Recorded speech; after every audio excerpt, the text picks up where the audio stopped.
Prologue. Naruto watched the body of Haku fall to the ground. Naruto dropped to his knees as he looked at the now dead girl. Why did she do that? Naruto thought. Why? Why? Why? Naruto roared as red chakra bubbled around him. The mist completely vanished with the sudden burst of chakra. Naruto held his hand out towards Zabuza as a clawed hand made of red chakra shot towards him. Did you know that Haku loved you? Naruto asked in a demonic voice as he walked towards Zabuza and Kakashi. The red chakra was burning Zabuza. Naruto, calm down, Kakashi ordered. Che, so you failed again, Zabuza, a man said. Naruto looked over to see a short fat man behind a bunch of men. Naruto watched the man's gaze drop to Haku. All I regret is that I couldn't kill that brat. That was the wrong thing to say, Naruto said as he dropped Zabuza, who was suffering from severe chakra burns. Naruto started to walk towards the men. You clear a path and I will get Gato, Zabuza said angrily as he held his back. Naruto could see blood dripping onto the ground. I think I can do that, Naruto said as he dropped to all fours as a tail formed of chakra formed behind him. Kill them, Gato yelled desperately as Zabuza started running towards Gato. Duck, Naruto ordered as dense evil chakra started to form in front of him. Naruto bit into it right as Zabuza leapt out of the way and Naruto released an attack that vaporized half the men. Gato started to back up as Zabuza started to move towards him. Naruto turned to the other half of the thugs. Leave now before I kill you too, Naruto ordered darkly as he saw one of them throw a spear that hit Zabuza's chest. Naruto vanished and reappeared in front of the attacker. Bad move, Naruto said as he ripped the man's throat out. Suddenly chakra arms started to wave menacingly around Naruto. The men started to scramble off the bridge and onto the boats. Naruto turned just in time to see Zabuza drive a kunai deep into Gato's heart, killing him instantly. The red chakra started to seep back into the seal. Damn, that was tiring, Naruto thought as he saw Zabuza fall backwards. Naruto moved fast and appeared behind Zabuza and caught him. Naruto, Zabuza said as he looked up at the boy. I am not much longer for this world. He added, I am leaving. He trailed off as he coughed up blood. Leaving you everything in my hideout. It is in a cave, Abu. He was cut off by another cough of blood. About 12 kilometers to the southeast it is. He coughed again. Is very noticeable, you will know the cave. He finished with a cough. Go in 12 meters. Then go left 20 meters. Then go right for 15 meters. You will find a tunnel. Take it. He trailed off with a cough. It will lead to my hideout. Everything is yours now. Haku. He coughed again. Haku knew we weren't going to live. So she took a storage scroll out. That will be perfect to seal everything. Awa. He trailed off as the life left his eyes. Naruto. This is the way of the shinobi, Kakashi said. This will be a turning point for Naruto. Will he be a shinobi still or will he quit? Unfortunately, this hasn't been the first time I have killed, Naruto said, shocking Kakashi. I had killed an assassin that was sent to kill me. But this is the first time you have seen a friend die, Kakashi said as Naruto nodded. You may never get over it, Kakashi added. Is that why you stare at the memory stone? Naruto asked as Kakashi nodded behind Naruto. Naruto attempted to stand but couldn't feel his legs. I can't stand, Naruto said, a little worried. Naruto, we will need to think of a cover for what you did, Kakashi said. Sakura saw a lot of what you did, Kakashi added as he helped Naruto stand. I got an idea, Naruto said. It was a forbidden jutsu that I learned when I stole the forbidden scroll, Naruto said.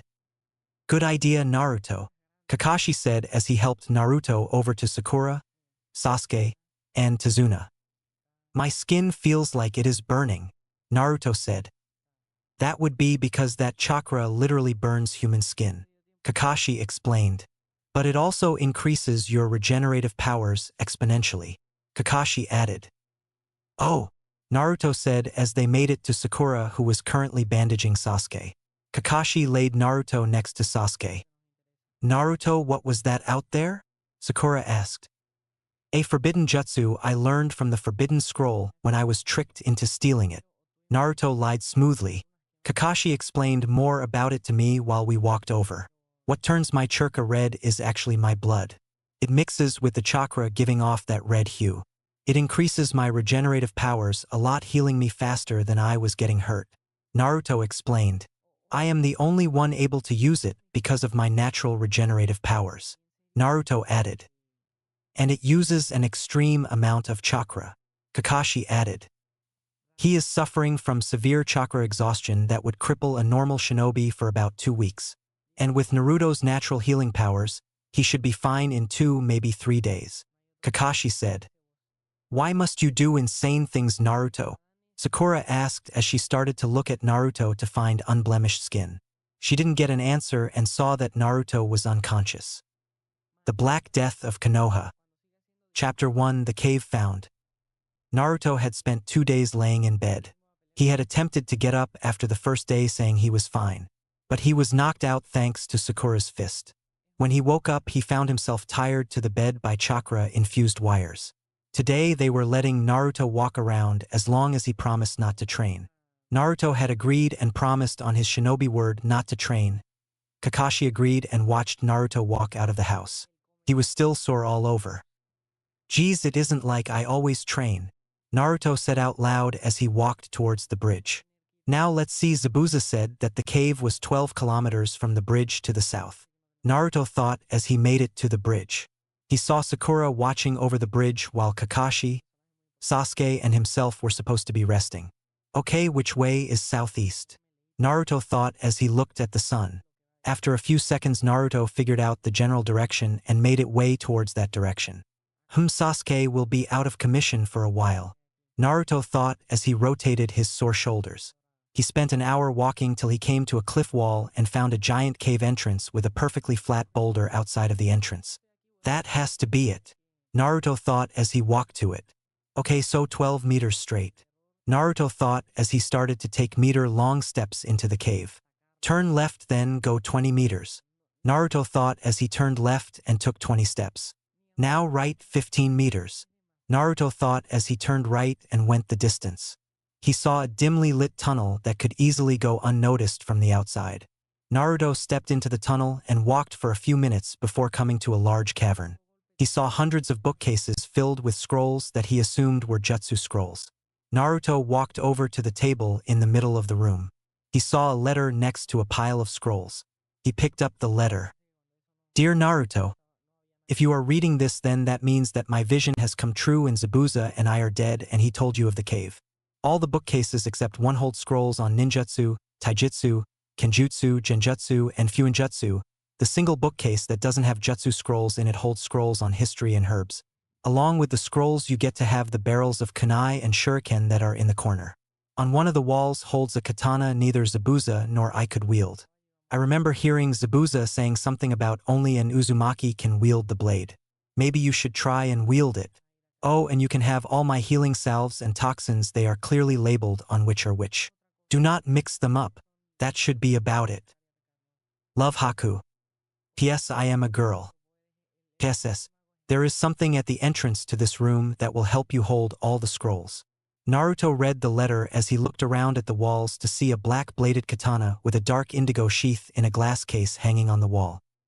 Wow, that is beautiful, Naruto thought as he walked over to the case and opened it. He wrapped his hand around the handle and he felt tingling in his hand that soon went away. That was weird, Naruto thought as he placed the weapon in the sheath. Naruto looked at all the bookcases. He saw a marking on the top of the bookcases that were the 5 elemental symbols. 2 bookcases to each symbol. Those must be ninjutsu scrolls, Naruto thought as he placed a scroll on the ground in front of one of the bookcases and pushed churka into it. Smoke started to swirl around the bookcase before completely disappearing into the scroll. This will be easier, Naruto thought as he continued to seal the bookcases away. He marked a 1 or 2 on the element scrolls to differentiate between the bookcases. It didn't take him long to seal the bookcases away and place the scrolls onto the table again as he started to seal the kunai and shuriken barrels away. I should be set with throwing weapons for a while, Naruto thought as he looked around the room. Something caught his eye at the entrance of the room. Naruto walked towards the tunnel and saw a pitch-black cloak hanging on the wall. Naruto ran his hand over it. It is softer than silk. Naruto thought as he lifted it off the hook and draped it over his shoulders. It was incredibly light too and made no sound at all as it settled around him. He noticed that the inside had pockets sewn into the cloak. Cool. Naruto thought as he walked over to the table and started pocketing the scrolls. Naruto soon left the now mostly empty chamber and walked through the tunnel. Oh man, I don't know how long I have been gone. Naruto said out loud, making his voice echo throughout the cave. It didn't take him long to walk out of the cave. He instantly backtracked to the bridge and turned to Tazuna's house. It didn't take him long to get back to the house. It was becoming dark when he got home. Sakura isn't going to be happy, Naruto thought as he walked in. He barely dodged a punch aimed for his head. Baka, do you realize how late it is? Sakura yelled as she tried to hit him again, to which Naruto dodged. Stop trying to hit me, Naruto yelled desperately as he dodged the angered girl. Sakura, stop it, Kakashi said lazily as she made one more attempt to hit him. Is this how you treat an injured person? Naruto asked. I bet you were training, Sakura mumbled. No, I went for a walk and lost track of time, Naruto said. Plus I promised to not train, so I didn't train, Naruto told her as he brushed past her. I will be training tomorrow, Naruto said with a smile. Sakura shook her head at Naruto. I bet you will nearly kill yourself training, Sakura said. Naruto shrugged. Good possibility, Naruto said. Oh Kakashi-sensei, when I fought Haku with my shadow clones, something weird happened, Naruto said. Could he be figuring out the shadow clone jutsu? Kakashi asked himself. What is it? I sent clones out in all directions and Haku destroyed them all. I was able to remember what they did and what they saw, Naruto said. Oh, so you finally noticed, Kakashi said. The shadow clone jutsu is special because not only is it tangible but has a chakra network. The original person gains all the memories of the clones. What would take someone 12 hours could take someone 6 hours to do with one clone helping, Kakashi said. Really? Naruto asked. Yeah, but not many people can use this training technique effectively because of the mental strain it has, Kakashi added. Only someone of special circumstances can do this training, Kakashi told Naruto pointedly. Shadow clones can't do physical training, he added. Cool, maybe I can try this training later, Naruto said smiling. Oh, and Kakashi-sensei, do you know my elemental affinity? Naruto asked. Well, not really, Kakashi said. I left the element cards at the village, Kakashi told him. Okay, Naruto said as he yawned. I think I am going to bed, Naruto said as he walked away. Sakura and Kakashi watched Naruto walk away. Where do you think he got that cloak? Sakura asked. I think it was a gift, Kakashi said simply. We should wait for him to say where he got it, Kakashi added. Chapter 2. Intensive training begins. Naruto had woken up early the next day. He wanted to train for a while before breakfast. He had left a note on the counter for Tsunami before he left. He walked the short distance to the small clearing he had found. What should I work on? Naruto thought as he pulled out the scrolls and unsealed all the bookcases. Naruto took one ninjutsu scroll from each bookcase, one taijutsu scroll, one kenjutsu scroll, 3 fuinjutsu scrolls. He also found chakra control exercises. This should be enough for a morning exercise, Naruto thought as he resealed all the bookcases. Come on, I need 160 clones, Naruto thought as he crossed his fingers. Shadow clone jutsu, Naruto exclaimed as 320 clones appeared. Okay, not quite what I was looking for, Naruto thought. But it is okay, Naruto added in his head as he split the clones up to do the training. Naruto used his chakra to climb up a tree until he got to a branch and did upside-down sit-ups. Not only did this work his physical strength but his chakra control. He also watched his clones working on the various things. It had been 2 hours straight of Naruto doing sit-ups when he saw Sakura coming. Naruto released the chakra holding to the tree and fell to the ground. He flipped at the last second and landed on his feet as he dispelled all the clones. He swayed under the knowledge he gained, but he shook his head, clearing it. He turned to see Sakura walking up to him. Hey Naruto, Sakura called as Naruto turned to her. His hood hand flipped up onto his head while he fell to the ground. Hey Sakura, Naruto said as she stopped in front of him. How can I help you? Naruto asked. You are strong, right? Sakura asked as Naruto nodded. Is there any way you could help me grow stronger? Sure, Naruto said. But first you need to increase your chakra reserves. Naruto told her. How did you increase your chakra so much? Sakura asked. That is a secret, Naruto said to her. But I do know ways that will increase your chakra reserves. Naruto told her. What you have to do is empty your chakra reserves and let them refill. Naruto told her. How should I do that? Sakura asked. You can climb the tree with chakra until you can't anymore. Naruto suggested. That should be enough to drain your chakra. How long can you do that kind of training? Sakura asked. I would say about 2, maybe 3 days before I got my second wind. Naruto told her, shocking her. My chakra reserves are massive. You will most likely never get the amount of chakra I hold now. Naruto added. Are you insulting me? Sakura asked. No, I am just stating a fact. Naruto said. Not even the Hokage has as much chakra as I do. Naruto told her, which shocked her. Ask Kakashi-sensei. No one in Konoha can create as many shadow clones as I can. Most Jounin can make 1 or 2 powerful clones while I can create hundreds of clones at least Chunin level chakra capacities. Naruto explained to her. Wow, Sakura said. So pick a tree and climb it. Naruto told her. Okay, she said as she went to a tree. Oh, and if you need a sparring partner, I will make you a few clones to fight. Naruto told her as he crossed his fingers and made 320 clones and assigned them to do certain tasks as he walked up the tree next to Sakura's and climbed it to a branch and attached his hands to the branch with his chakra. He started to do pull-ups while dangling 50 feet in the air. He did this for 2 hours as Sakura ran up the tree next to him. He released his chakra and fell to the ground, landing on his feet. Sakura, Naruto called up to her. Ya Naruto? Sakura asked as she landed next to her. Why don't you take a break? Naruto asked as he saw her panting. Nah, I can go a few more times, Sakura said. How about sparring? Naruto asked as he made shadow clones. That way you are still training, but you are giving your chakra coils a rest. Working this much could break your chakra coils, Naruto added. How do you know that? Sakura asked.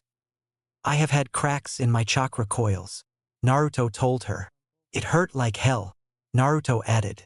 Okay, these clones will come at you one at a time, Naruto told her.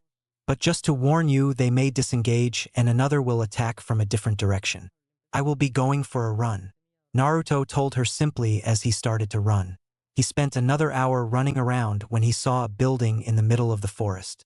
That is odd, Naruto thought as he slowly crept towards the building and looked through one of the windows to see the 2 thugs that attempted to kidnap Tsunami and Inari.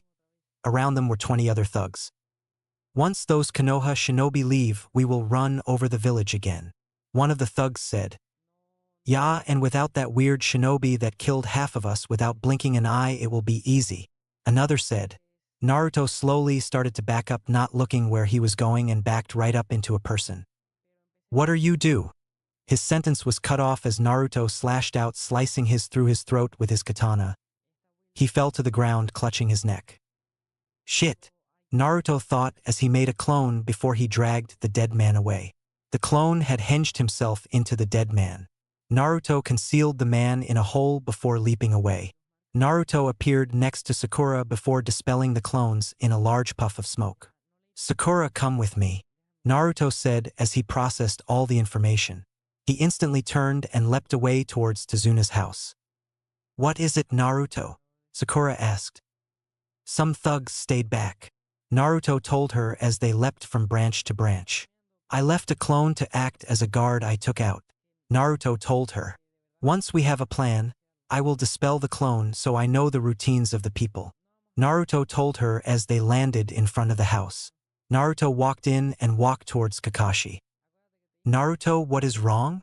Kakashi asked. Some of the thugs didn't take my threat seriously, Naruto told him as he nodded. I figured a few wouldn't, Kakashi said. I have a clone take the place of someone I took out after I found the place, Naruto told him. How did you take him out? Kakashi asked as Naruto stayed silent. I thought so. I don't like to kill, but it would have been too hard to lug him all the way to where Sakura was and then here. Naruto told him. I know I have had to do that too, Kakashi said. Naruto, how can you kill so heartlessly? Sakura asked. I could tell you, but I don't think you would like the answer. Naruto told her. You might not want to be a shinobi after I tell you. Do you think you can handle it? Naruto asked as Sakura nodded. I turn my heart off to all emotions when I kill. Naruto told her as she looked appalled. I know it is cruel, but it is the way of a shinobi.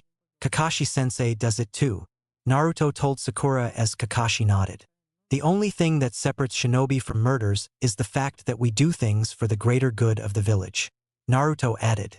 I remember my first kill. Naruto said. Do you remember that week and a half I didn't come to school? Naruto asked as Sakura nodded.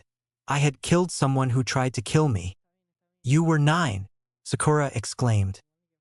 Naruto nodded. I was so grief-stricken, until the old man told me something. Naruto told her. What was it? Sakura asked. I can't tell you until you get your first kill, Naruto told her. Or else you won't get what I tell you, Naruto added as he turned to Kakashi. What are we going to do, Kakashi-sensei? Naruto asked. You are still incapacitated. Along with Sasuke, Naruto said. Come up with a plan and run it by me, Kakashi said. I won't be able to help for a week and we have to go back in 3 days, Kakashi added. Okay, I will be thinking about it, Naruto said. This leaves only Sakura and I. Naruto thought. I could just rush the building, but in the chaos some could escape and gather followers. We will have to make a decisive move, Naruto thought as he walked out. Sakura, come on, Naruto said as she followed. Naruto, what are you thinking about? She asked. A plan for taking them all out at once, Naruto said. You could rush them with shadow clones, Sakura said. I thought of that, but in the chaos a few might be able to escape and gather followers, Naruto told her. We would be doing nothing, Naruto added. While we train, I will set a few clones aside to discuss plans, Naruto told her as they made it to the clearing. Naruto placed a seal on the ground and pushed chakra into it. A bookcase appeared, shocking Sakura. In this bookcase is about 200 scrolls on different taijutsu styles, Naruto told her. Find one you like and practice it, Naruto ordered as he laid out more seals and unsealed more bookcases. He replaced the scrolls he had taken and took some new ones. He sealed all the bookcases away. Naruto, where did you get all these? Sakura asked. Zabuza told me about his hideout before he died, Naruto told her simply. That is where I got this cloak and all the scrolls, Naruto told her before he made more clones. He set aside a few and instructed them to come up with plans on what to do. Naruto cracked his neck. Now to spar, Naruto said as he made even more clones. Naruto was currently defending against his clones. Sparks were flying all over the place as Naruto parried the attacks. He slipped under an attack and dealt a devastating blow to the clone, making it disperse. He kicked out as another clone attacked, dispersing that one too. It didn't take Naruto long to take out the set of clones. Naruto stretched before making a lot more clones and had them attack him at once. For a while Naruto struggled to keep up with the mass number of clones, suffering from several cuts and bruises that didn't take too long to heal. But he soon found a pattern and started to dispel clones one at a time. He was slowly gaining speed. It got to the point that Naruto's arm was a blur of movement around him. Cloud of smoke surrounded Naruto. I am going to need to get weights, Naruto thought as he destroyed another clone with a well-placed slash. The clones weren't getting as many hits as when they had started. Naruto was growing in ability exponentially.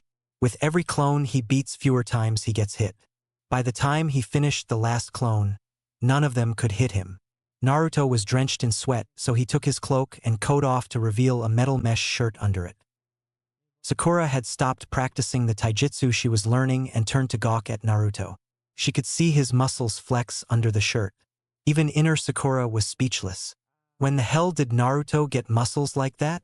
Sakura thought as she shook her head. What am I thinking? I love Sasuke-kun, Sakura thought again. But look at that body. It is like a god. Inner Sakura exclaimed. I am not listening, Sakura thought as Inner Sakura went on and on about Naruto. Naruto, I need a sparring partner, Sakura called. Okay, Naruto said as he made her a few clones. Don't worry, they will just use taijutsu, Naruto told her as the clones walked over. Thanks, she said as started to fight with the clones. That was odd, I thought I saw her staring at me, Naruto thought as he shook his head. Too bad I don't have a crush on her, Naruto thought as he sat down and closed his eyes. Naruto's mindscape. Drip, drip, drip, drip. What is that? Naruto thought as he opened his mind to see that he wasn't in the forest anymore. He looked at the ceiling and saw pipes leading all over the place. The ground was covered in water, but he wasn't getting wet. This place is odd, Naruto thought as he saw light pouring out of a room. Maybe someone is in there, Naruto thought before he walked towards the door. Naruto looked into the room to see a large cage with the kanji for seal on the door. He saw two red slitted eyes snap open. So you have come, a voice said from inside the cage. It took you long enough, the voice said again. I mean, you woke me up 3 years ago, the voice said as it moved closer to the cage gate.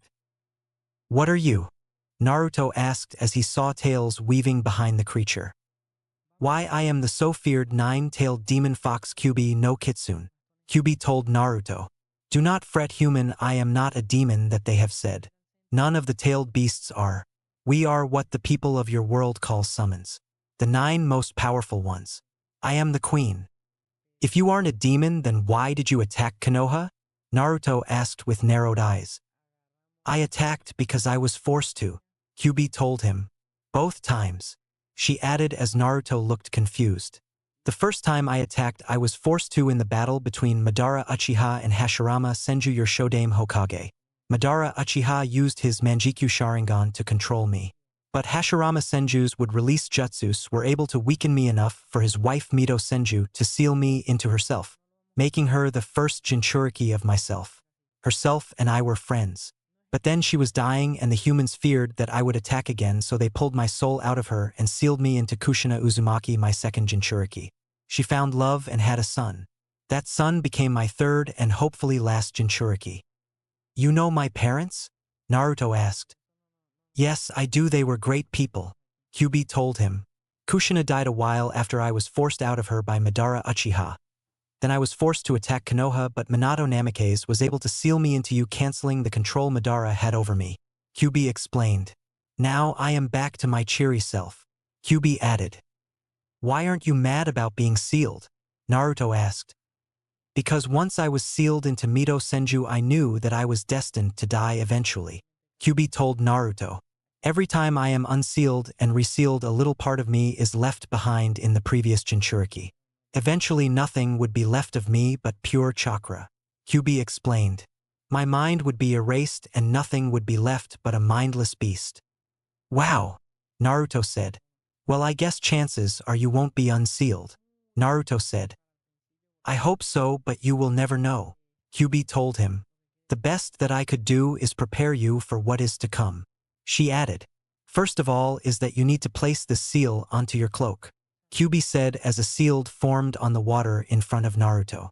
That cloak of yours is made of chakra-conducting metals. The chakra circulates through the cloak and into you now, but with this seal it will block the chakra to go back into yourself, she explained. As the cloak gains chakra, it gains in weight, Kyuubi told him.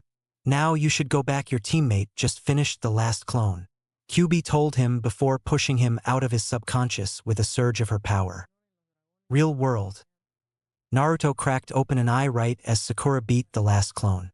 How was the sparring? Naruto asked. They were fine, Sakura said as Naruto nodded.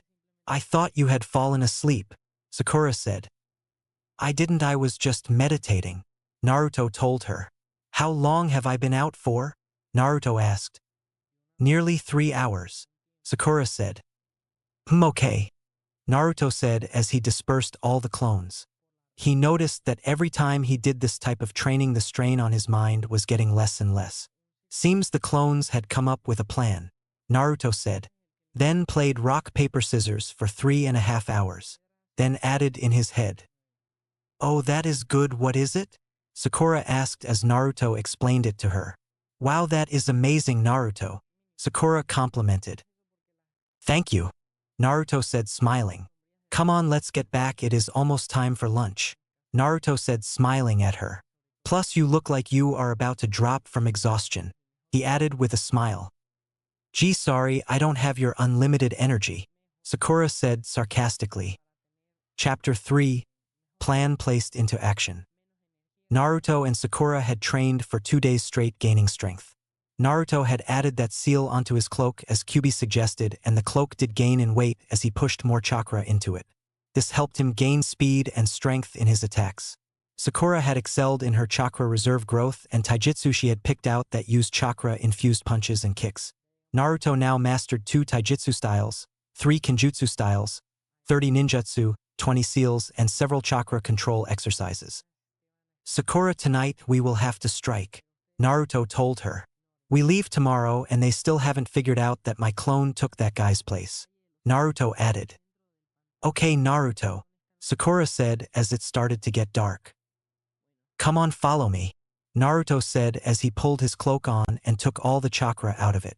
It didn't take them long to get to the fort. Okay, remember, I am the main distraction while you go in and incapacitate all the people in there, Naruto told her right as it started to rain. Oh, this just got better, Naruto said with a smile as he flipped the hood up. What do you mean, Naruto? Sakura whispered. You will see, Naruto whispered before walking to the front of the fort. He started to flash through hand signs. Water style, water dragon jutsu, Naruto exclaimed as the rain gathered into a large water dragon and crashed into the building, making it shake. People started to run out into the dark to see who attacked their fort. Naruto had his eyes closed as he felt and heard the people rush past him.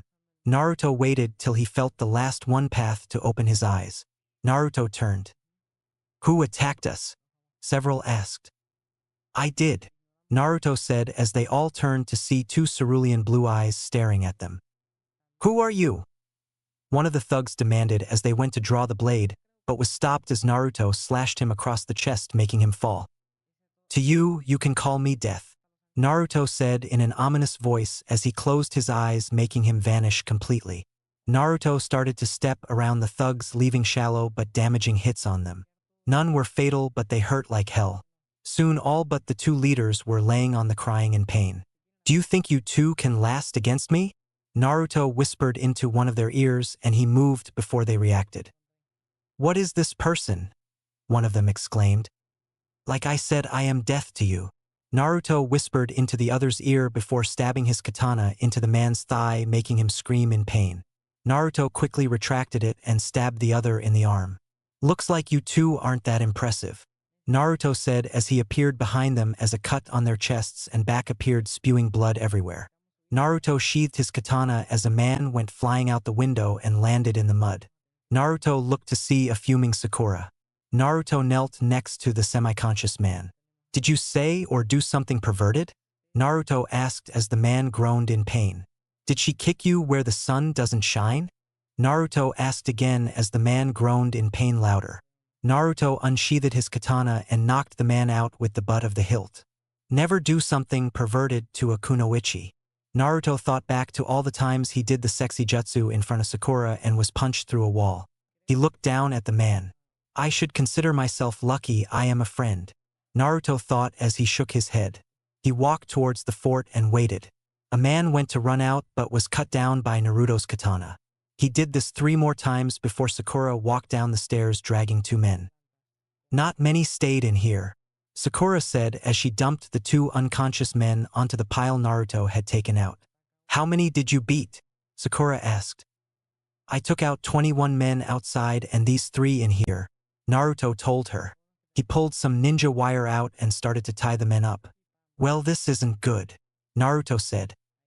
What is wrong? Sakura asked. Only 20 men were outside that I tied up, Naruto said. That isn't good, Sakura said. Can we track him down? Sakura asked.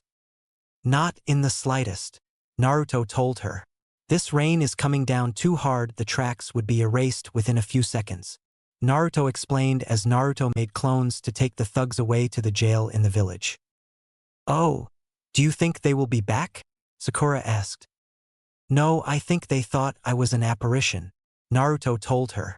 But I think it is a matter of time until they figure out I am not a part of this country, Naruto added. Do you think they will try and take over? Sakura asked as she followed Naruto back to the house. I don't know that, Naruto told Sakura. It could happen, Naruto added as they walked into the house. How did it go? Kakashi asked. One escaped, Naruto told him. But that may be a good thing, Naruto said, confusing Kakashi. They thought I was a specter, protecting the wave country, Naruto added. So they will spread the rumor of a ghost protecting them, Kakashi said as he nodded. Well, you two get some rest, we are leaving tomorrow, he told the two who nodded and walked to their rooms. Those two are growing in strength together. I wish Sasuke will join them, Kakashi thought as he looked around and pulled the little orange book. She straddled his Y. His reading was interrupted by a ladle flying in from the kitchen, knocking him out. How many times do I have to tell that pervert not to read those in the house? Tsunami asked herself as she went to receive her spoon. She retrieved it and walked back to the kitchen. Chapter 4, Home at Last. Team 7 took 2 extra days getting back because Kakashi and Sasuke were still injured.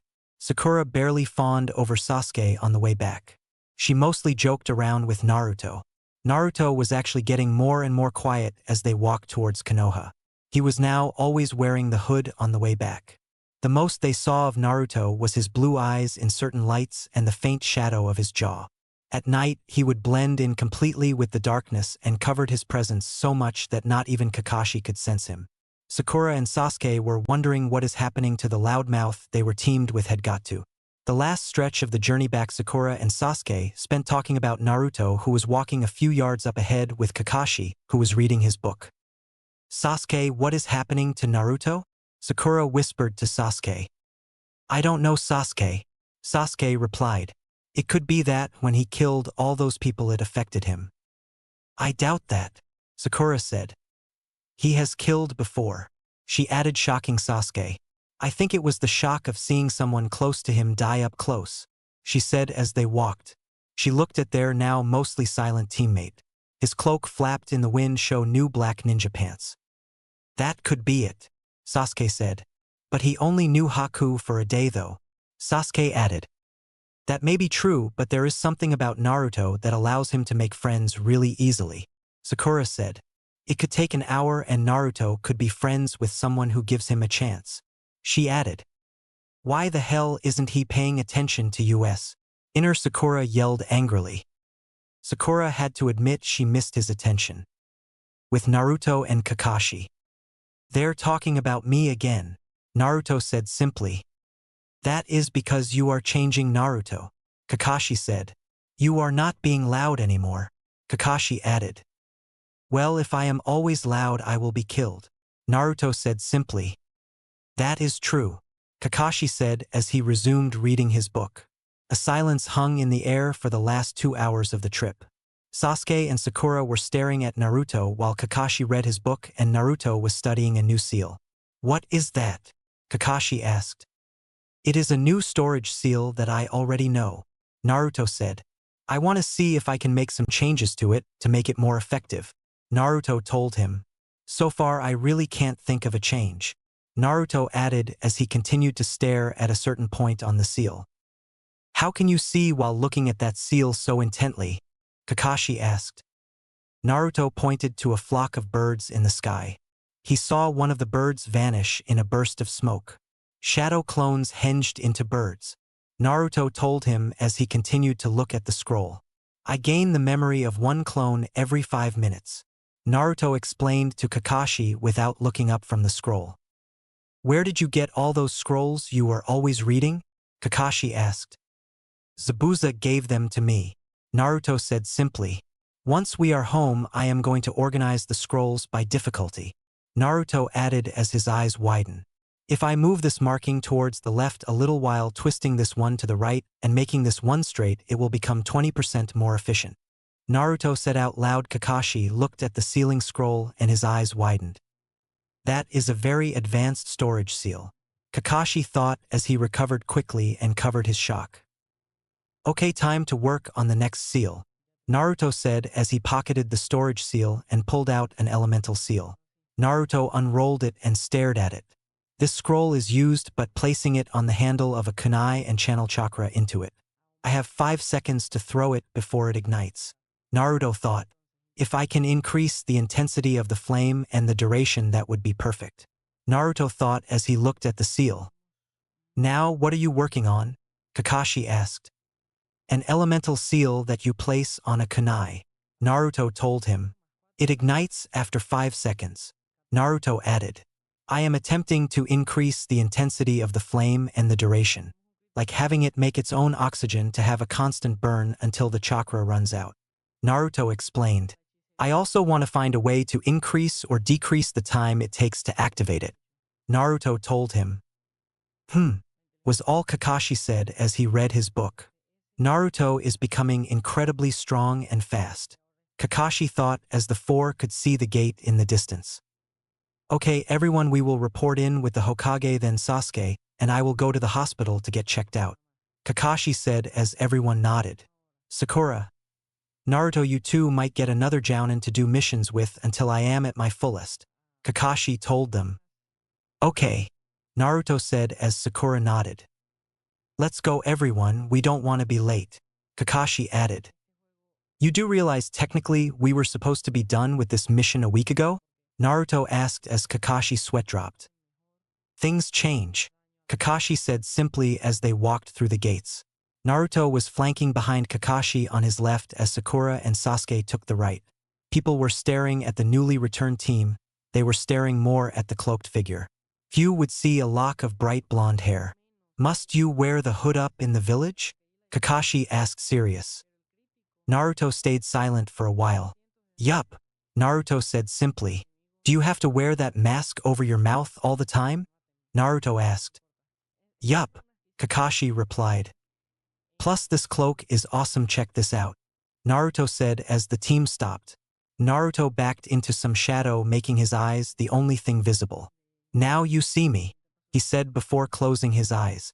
Now you don't, Naruto added as he completely vanished. Naruto walked back out as he opened his eyes. That is fancy, but that wouldn't work in deserts, Kakashi told him. I am actually working on a seal that changes the color of my cloak, Naruto told Kakashi. Why don't you buy more cloaks of different colors? Kakashi asked. Do you realize how much money it takes to make one of these cloaks? Naruto asked. What do you mean? Kakashi asked as they started walking. This is made completely of chakra conducting wire, Naruto told him. It would take millions of ryo to make enough cloaks in all those colors, Naruto told him. I guess you would be right, Kakashi said, covering his shock expertly as they made it to the Hokage tower. It didn't take them long to make it up to the Hokage office to report the mission. Kakashi knocked on the door. They waited a few minutes before they got the confirmation to enter. The four walked into the office to see Sarutobi behind a few piles of paperwork.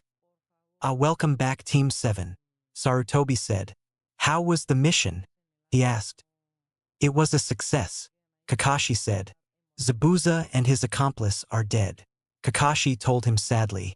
We were able to protect the bridge builder, Kakashi added. Sakura and Naruto did a side mission after he found a few of the thugs had stayed back. They were able to capture all of them but one. It was all Naruto's plan too, Kakashi added. Really, that is interesting, Sarutobi said. Okay, I want a written report on this side mission tomorrow when you come here for missions.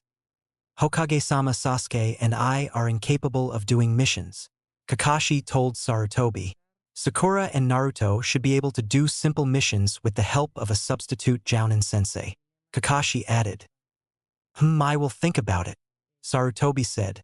You are dismissed, he added as the four nodded. They walked out to run into Team 8. The two teams looked at each other. Hello Kurenai, Hinata, Kiba, Shino, Kakashi said.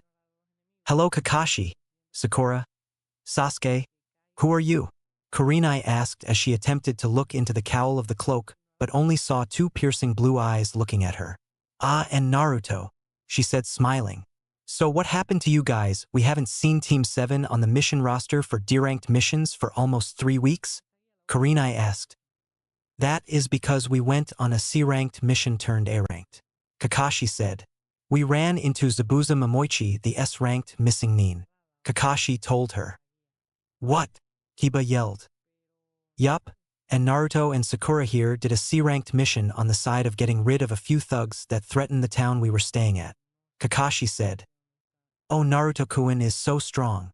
Hinata thought as she timidly stared at her crush. I wonder if I have the courage to ask him to train with me. Hinata thought again. And Naruto-kun? Hinata asked, gaining Naruto's attention. WW would you like TT to T train W with MMES some TT time? Hinata stuttered quietly. Sure, Hinata-chan.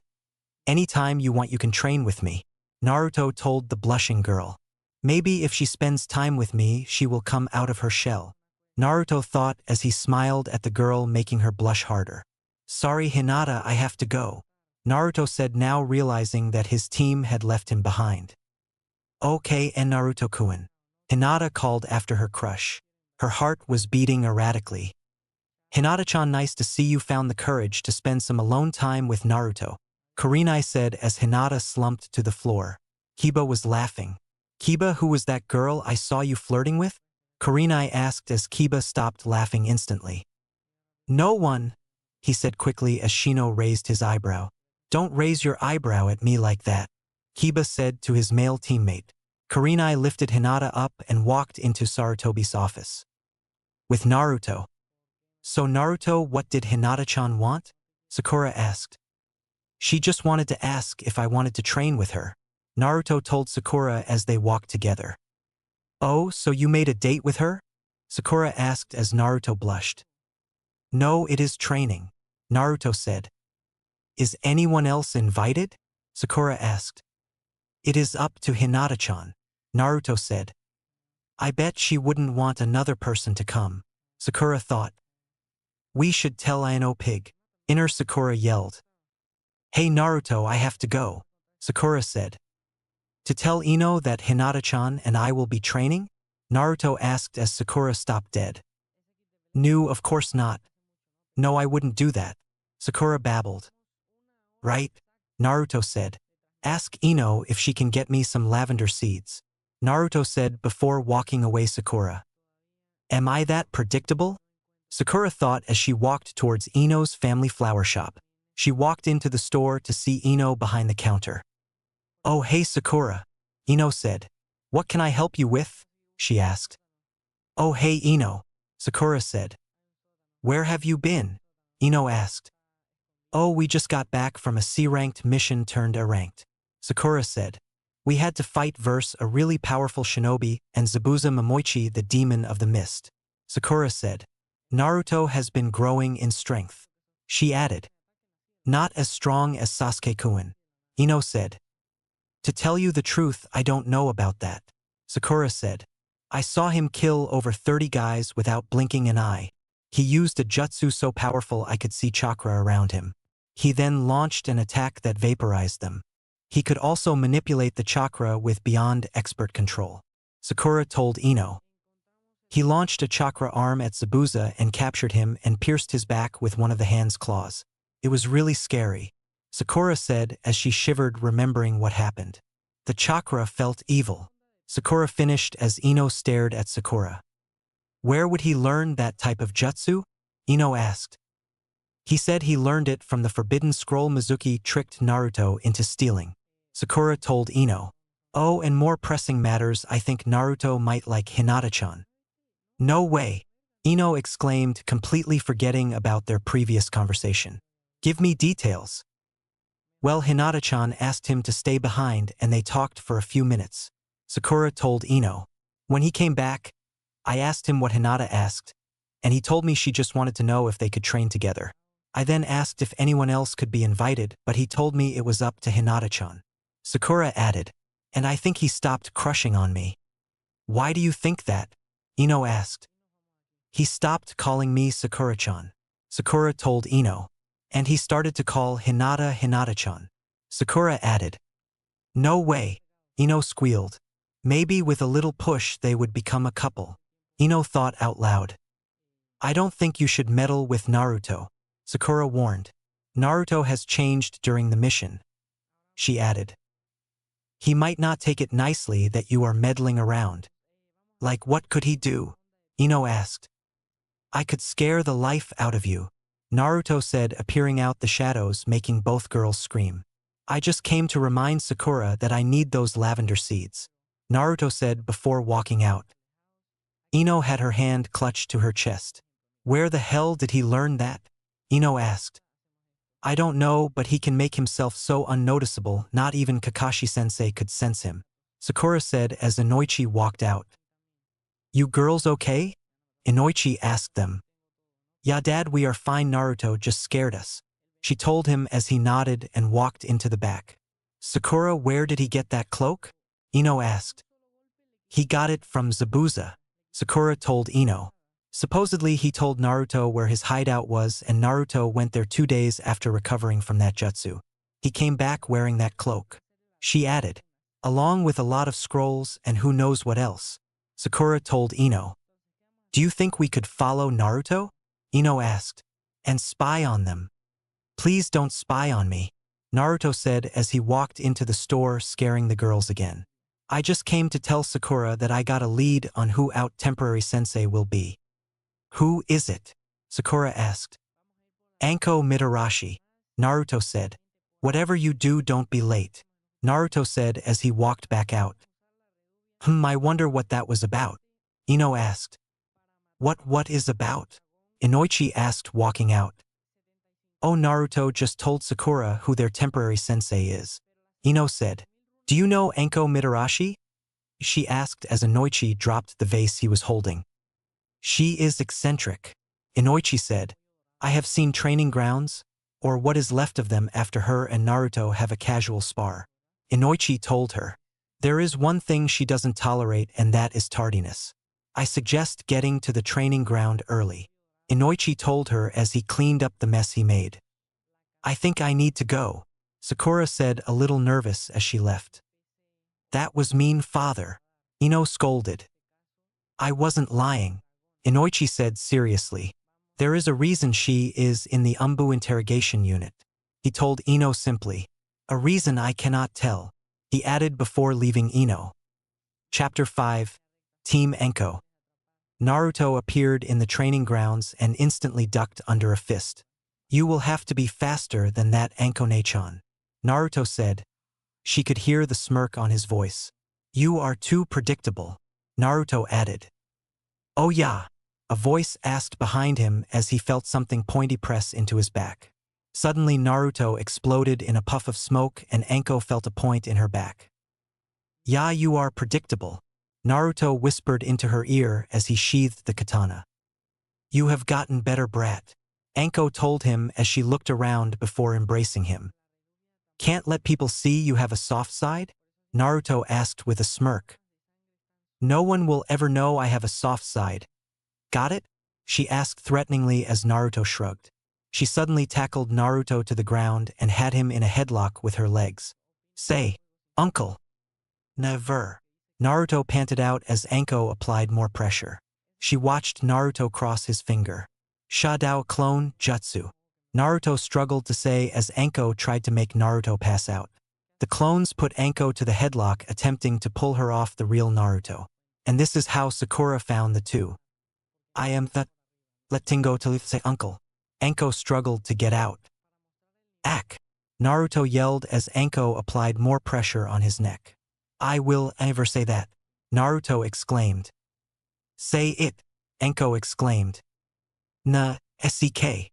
Naruto yelled as a loud crack was heard and the clones dispersed and Anko got the sadistic smirk. Say it, she yelled. No, Naruto yelled back. Ahem, Sakura said, gaining their attention. Aren't we supposed to be training Anko-sensei? We will when Naruto-chan says uncle, Anko said, smiling as she changed their position into a more compromising, perverted position. Naruto-chan say uncle, Anko yelled as Sakura blushed at their position.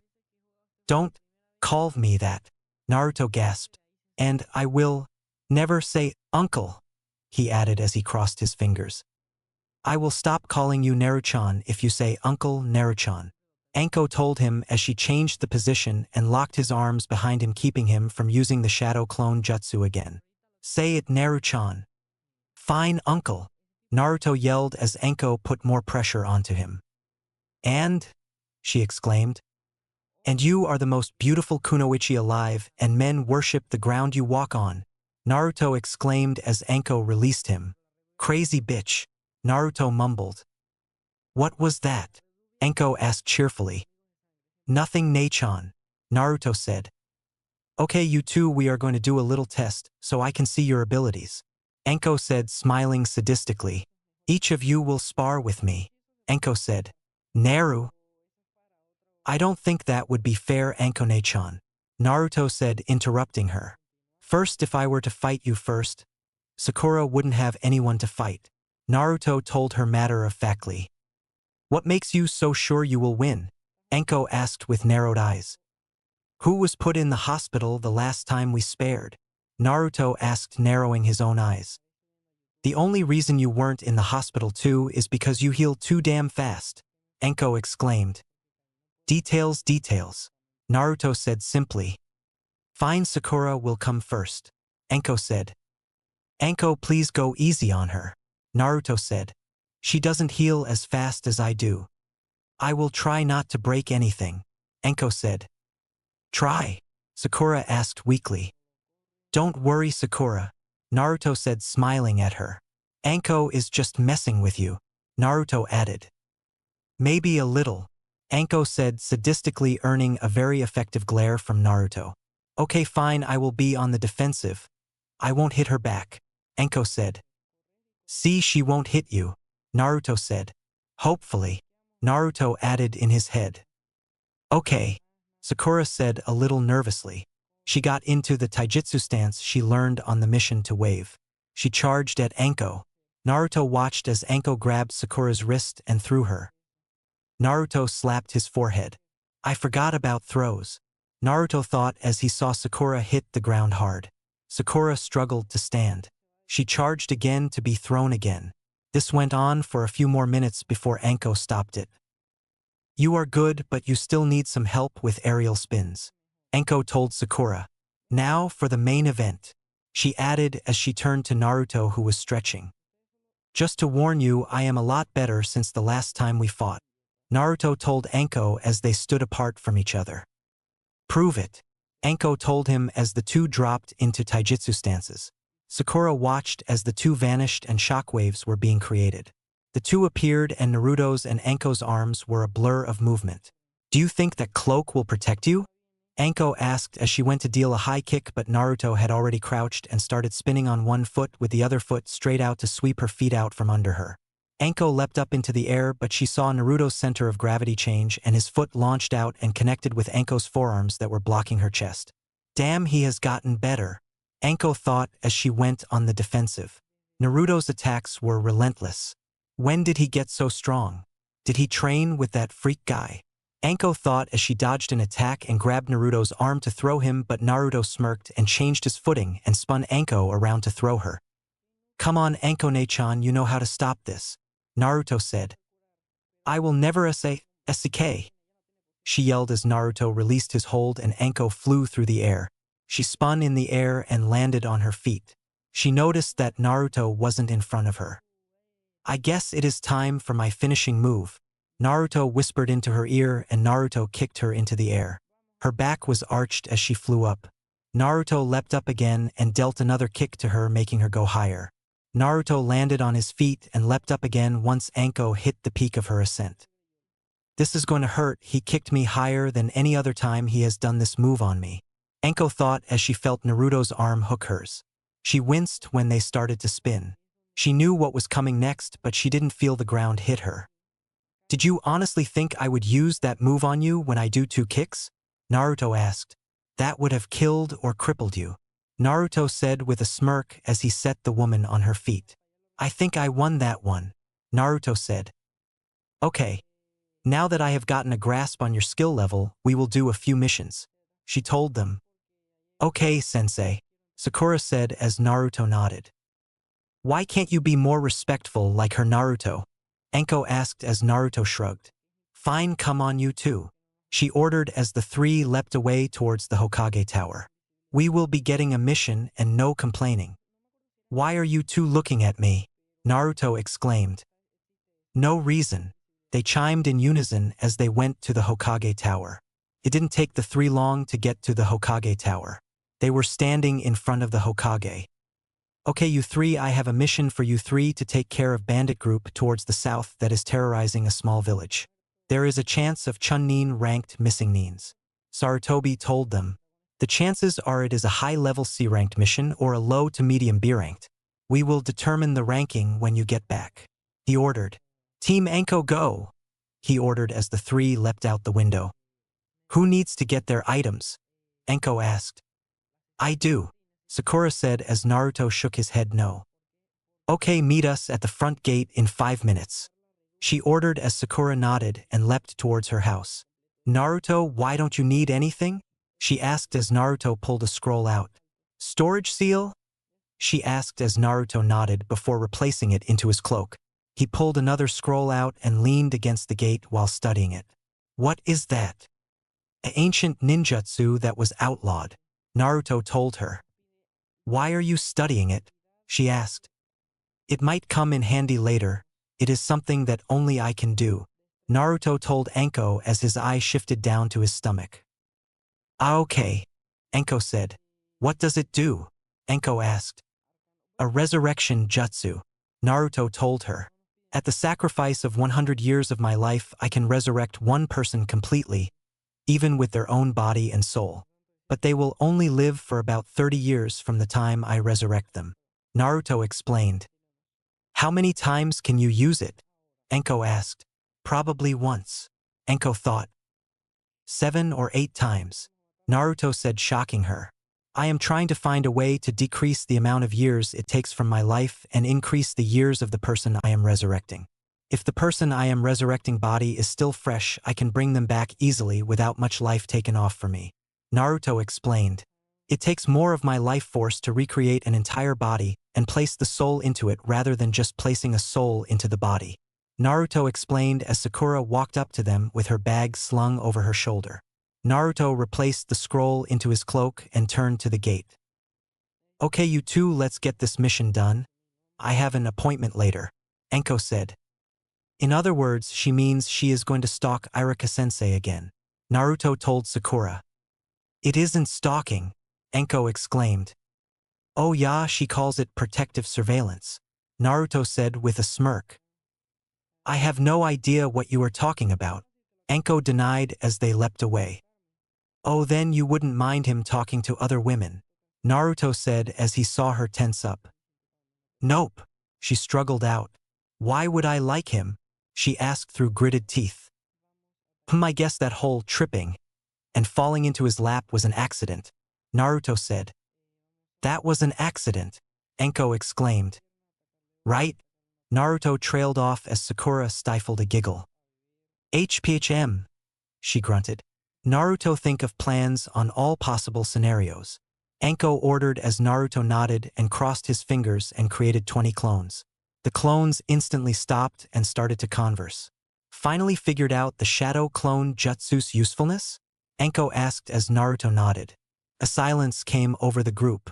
We will show up into town and see if we can get any information, Enko said, breaking the silence. You two are my siblings. We are going to visit our grandmother who is on her deathbed, she told the cover story. How is that going to work? Sakura asked. You have purple hair? I have pink and Naruto's is bright blonde, Sakura told her. Not that they would see his hair with that cloak on, Sakura added. That is true, Enko said. Okay, Naruto, you are not allowed to talk or show your face if asked. Why, I will answer for you, she told him as Naruto nodded. We don't know our father, but our mother had pink hair, Enko said as Sakura nodded. That should be a good cover story for this mission, she added. I guess that will work, Sakura said. Naruto made a hand sign under the cloak and was covered in a puff of smoke. What were you doing, Naruto? Enko asked. If people ask, just tell them that I was horribly burned. Naruto told her as they landed a few miles from the village. Okay, act as civilians. Enko told them as they started walking. What are our aliases? Sakura asked. I will be Hikari. Enko said as Naruto snickered. She sent a half-hearted glare at Naruto. Naruto will be Erasure, and you will be Akira. Enko told her as Naruto nodded. From this point we will refer to each other by those names. She ordered. Okay, Sakura said as they walked the last stretch in about a half hour. The small village had a register at the gate with a guard. Sakura started to get nervous. Naruto saw this and placed his hand on her shoulder trying to calm her. Enko walked up to the guards. Hello, Mississippi, the guard said. Who may you three be? He asked. I am Hikari Yamano. This is my younger brother Erasure, she said, pointing to Naruto. And my sister and Arashi's twin Akira, she said, pointing to Sakura. We will have to ask Erasure to take his cloak off, the guard said. I am sorry, but since a terrible accident 3 years ago, he hasn't taken the cloak off since, Sakura said, thinking fast. You see, I was cooking and accidentally spilled some water into a pan of oil. Sakura trailed off as if remembering a horrible experience. Flames went everywhere, but Arashionai-chan pushed me out of the way and got horribly burnt. Sakura finished sadly as Naruto tilted the hood back to reveal a badly burned face. Sakura looked like she was close to tears. My brother doesn't speak anymore because of me, Sakura exclaimed as fake tears streamed down her eyes. Oh, I am sorry for making you remember that, the guard said quickly as Enko wrapped her arms around Sakura and pretended to soothe the girl. You may go in, he said. Once away from the guards and prying ears, Enko turned to Sakura. That was good back there, Enko whispered as Naruto nodded. Naruto could feel the eyes on them. He tapped Enko on the shoulder and pointed to a food stand. You hungry? She asked as Naruto nodded. Naruto made an extremely fast indication that they were being watched. So fast that no one under Jounin could see the hand movement. Enko looked around as if trying to find somewhere else to go. Arashi-chan, why must we always eat ramen? Enko asked as Naruto shrugged. I think Akira should pick the place. She is quite upset, she said as Naruto slumped forward. Let's go to a dango shop, Sakura said in a sad voice. Yay, dango! Enko yelled like a child gaining attention. Naruto slapped his forehead and glanced at Sakura pointedly. Ops! Sakura whispered as Enko started to drag them around the small village. After 15 minutes, Enko had found a dango shop and started to bounce up and down. She instantly raced in, leaving Naruto and Sakura standing outside. Sakura quickly followed as Naruto calmly walked into the shop and saw his siblings sitting at a table. Enko was bouncing in her seat. Naruto shook his head as he joined them and sat across from them. It didn't take long for a waitress to walk up. What can I get for you? The waitress asked. Green tea and dango, Enko exclaimed childishly as the waitress nodded and wrote something down. She then turned to Sakura. I will have green tea and red bean soup, Sakura said as the waitress wrote her order down. Naruto didn't speak and the waitress was getting annoyed when Naruto pointed at Enko and Sakura. What would you like, sir? The waitress asked as Naruto pointed at the girls again. Sorry, my brother doesn't speak anymore, Enko said. What he wants is green tea, dango, and red bean soup. Oh, I am sorry, I didn't know, the waitress said bashfully. She looked down in shame but felt a hand on her shoulder. Don't worry, he forgave you, Sakura said. Thank you. I will get your food immediately, she said before bowing and walked away. Sakura and Enko were making light conversation as Naruto listened to the gossip in the small shop. Suddenly, Naruto's warning bells in his head started to go off. What is going on? Naruto thought as he glanced around trying to find what is happening. His eyes caught two people entering the shop. They were wearing black cloaks with red clouds on them. One was really tall with a bundled club on his back. The other was shorter and less threatening. A little while later, the waitress came back. Naruto tugged on Enko's sleeve and made a motion. Enko nodded. I think we will need to get this to go, Enko said as she noticed his nervousness. She turned to the waitress. Arashi-chan is tired, can we take these to go? Anko asked as the waitress came back with their food and drinks.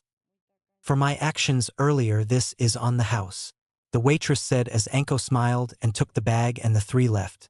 Naruto was leading them towards a hotel. What is wrong with Naruto?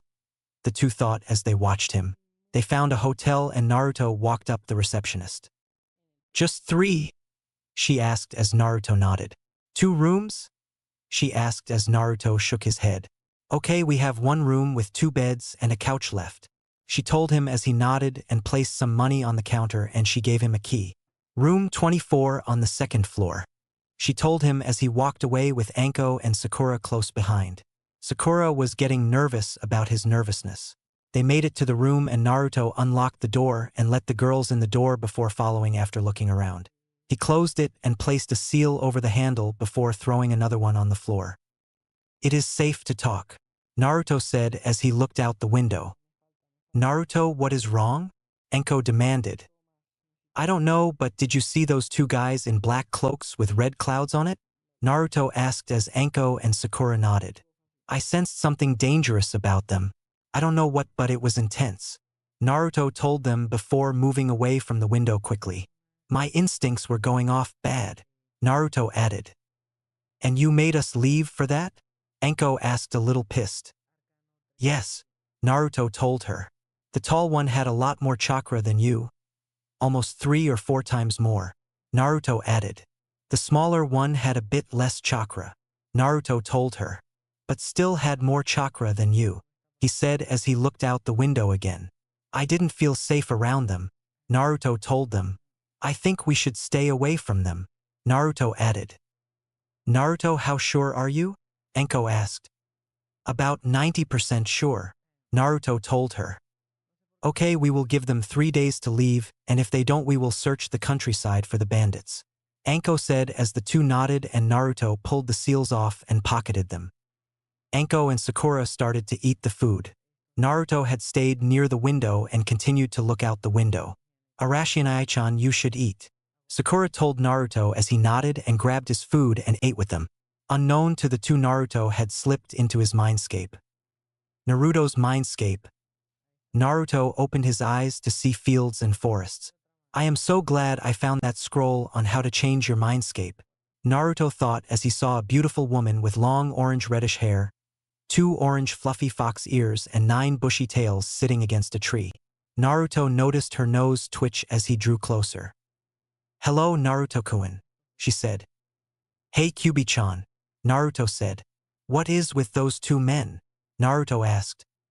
The taller one reeked of the man that made me attack Konoha, Kyubi told Naruto. The shorter one also smelt of the same person but not as strong. She added. Interesting, Naruto said. Okay.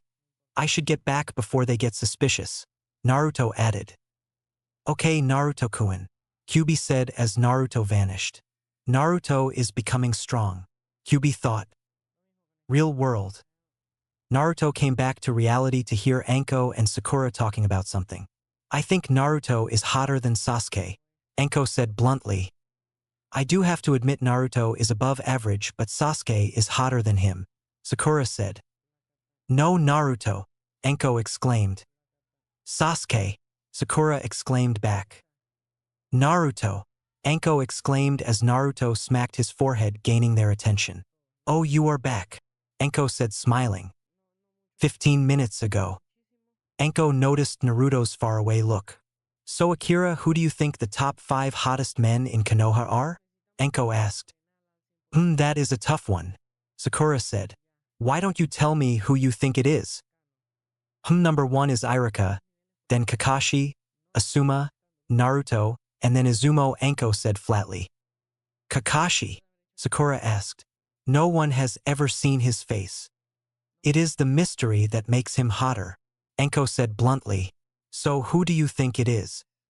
I don't know, Sakura said. I don't know many men in Konoha, she said blushing.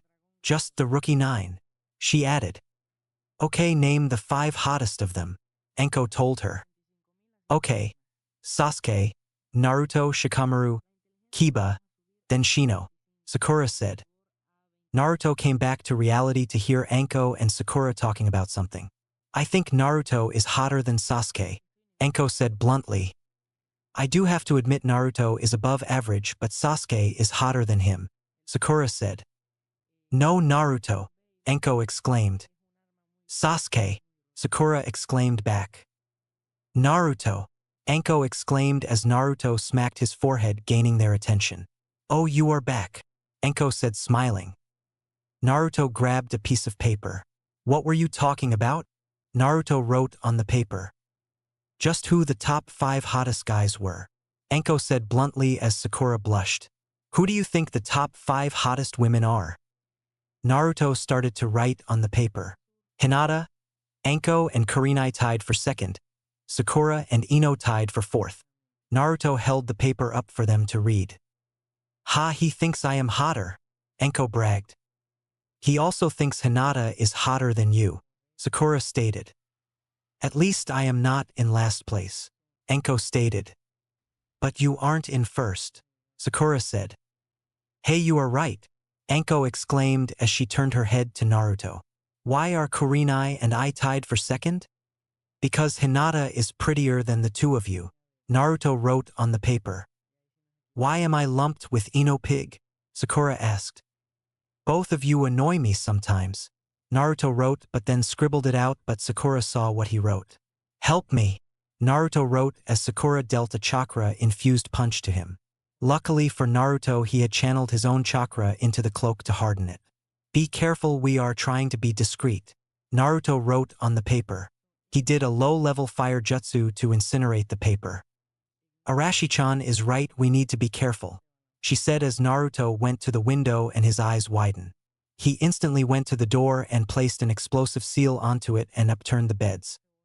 Get behind here, Naruto whispered to Anko and Sakura.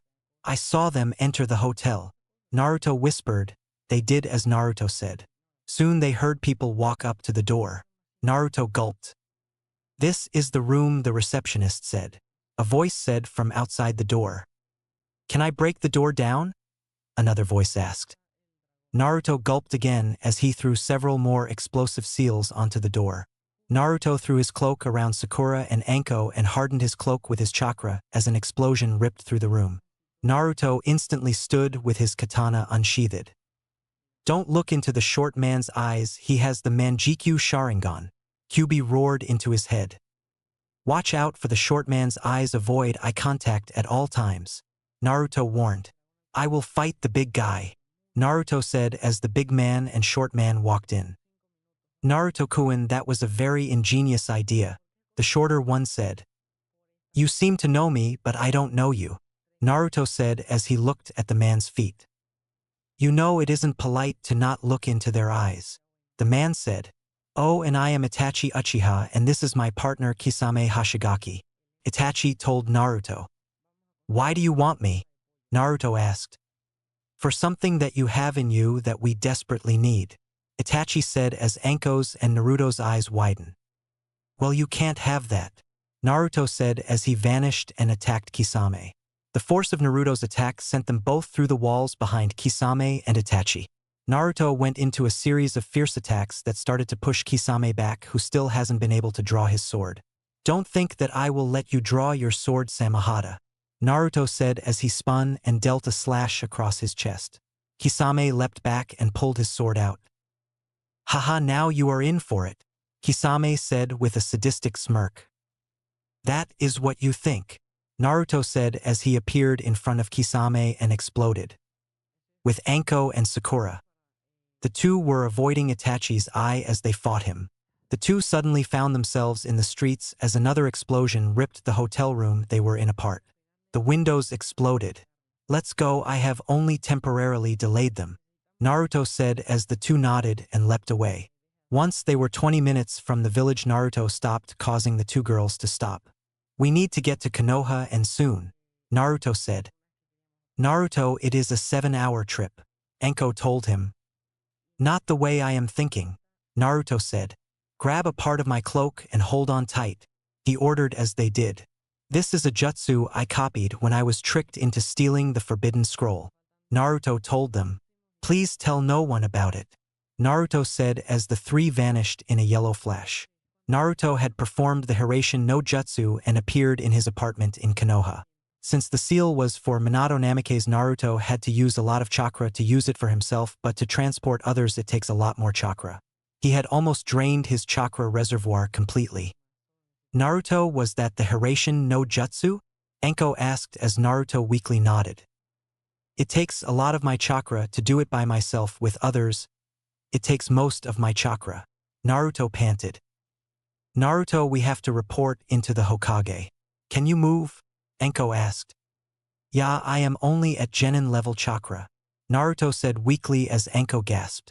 It is common knowledge among the shinobi ranks that Naruto had at least 20 times more chakra than most Kage. I will need help, Naruto added. Man, I haven't been this depleted in a long time, Naruto told them. How much chakra do you have? Sakura asked as she slung his arm around his shoulders. I am currently at about 1% chakra, Naruto told her. My massive chakra capacity is the reason I have troubles with jutsu that take little chakra, Naruto explained to the stunned girl as they went towards the Hokage tower. With Sarutobi. I can't believe I unwittingly sent Naruto to a trap for Akatsuki, Sarutobi thought. I sent a messenger bird 5 hours ago, Sarutobi thought as the door was slammed open. His head snapped up to see Naruto being supported by Sakura and Enko. Thank God you three are okay, Sarutobi said with a sigh of relief. Yeah, it was because of Naruto we survived, Enko said as she placed Naruto on the seat. Now tell us how and why 2 missing shinobi are after Naruto? Enko demanded as she glared at the older man. I can't say it in front of Sakura, Sarutobi said. It pertains to an S-ranked secret, Sarutobi added. Sakura, please leave. Do not worry, Sakura, everything will be told to you at some point, Sarutobi added when Sakura didn't move. She grudgingly moved when Sarutobi pointed at the door. Naruto threw 2 seals onto the ground. Seal! Naruto exclaimed as the room glowed for a second before going back to normal. What was that? Sarutobi asked. A privacy seal, Naruto said. It will show you with a box of tissues close by with a small orange book, Naruto added with a smirk. Now tell us why Itachi and Kisame were after me, Naruto said seriously. They are a part of an organization that is after the 9 Bijus, Sarutobi explained. It is called Akatsuki, he said. I just recently learned of it, and if I knew Akatsuki was at that village I would have sent Jounin there to take them out. But I didn't get that news until about an hour after you 3 left, he explained. Since Naruto is the youngest of the Jinchuriki, he is currently the easiest to get, or so they thought, Sarutobi told them. I want you to be on high alert, okay? Sarutobi said. I have called an old friend to come and start training you soon. Hopefully you will be placed as his apprentice, but we will not know till he shows up, Sarutobi told him. Okay, Naruto said. I need to train, Naruto thought. Now, how did you get here so fast? I sent several teams out to get you 3, Sarutobi told him. Well, most people thought I just learned the shadow clone jutsu, Naruto said with a smirk. They wouldn't think that I would copy some jutsus, Naruto added with a smirk. I copied the Hiraishin no jutsu, Naruto told Sarutobi. But I can use it 5 times in quick succession, 20 times with a minute rest between uses, and once if I carry people, Naruto told the stunned Hokage. I haven't figured my personal seal out yet, Naruto admitted. Just like Minato, Sarutobi thought. Ah, but if I don't give up I will find it soon, Naruto added smiling weakly. I should be fine tomorrow, Naruto told them. And that is like Kushina, Sarutobi thought. Okay, Naruto, go and get some rest. I will have a Hyuga here to see if you are at full power, he told Naruto, who nodded and with Enko's help made it home. She placed him in his bed before leaving. Chapter 6. 1 week before Chunin exams. It had been 2 months since Team Enko took on their first mission. Team Enko met up the next day and Naruto met one of the most intimidating men he had ever seen. Hayashi Hyuga, the head of the Hyuga clan, had been called to check Naruto. Hayashi had said Naruto was at half strength, but that was more than enough to do simple C-ranked mission at the hardest. They had completed 5 C-ranked delivery missions to towns around Konoha and 10 D-ranked mission in the 3 days they were together. By the end of the second day after their return, Naruto was at his normal chakra level. It was later revealed to Naruto that Hiashi Hyuga was actually Hinata Hyuga's father, and with Naruto's steadily growing affections towards the shy Hyuga, Naruto was also steadily growing more scared.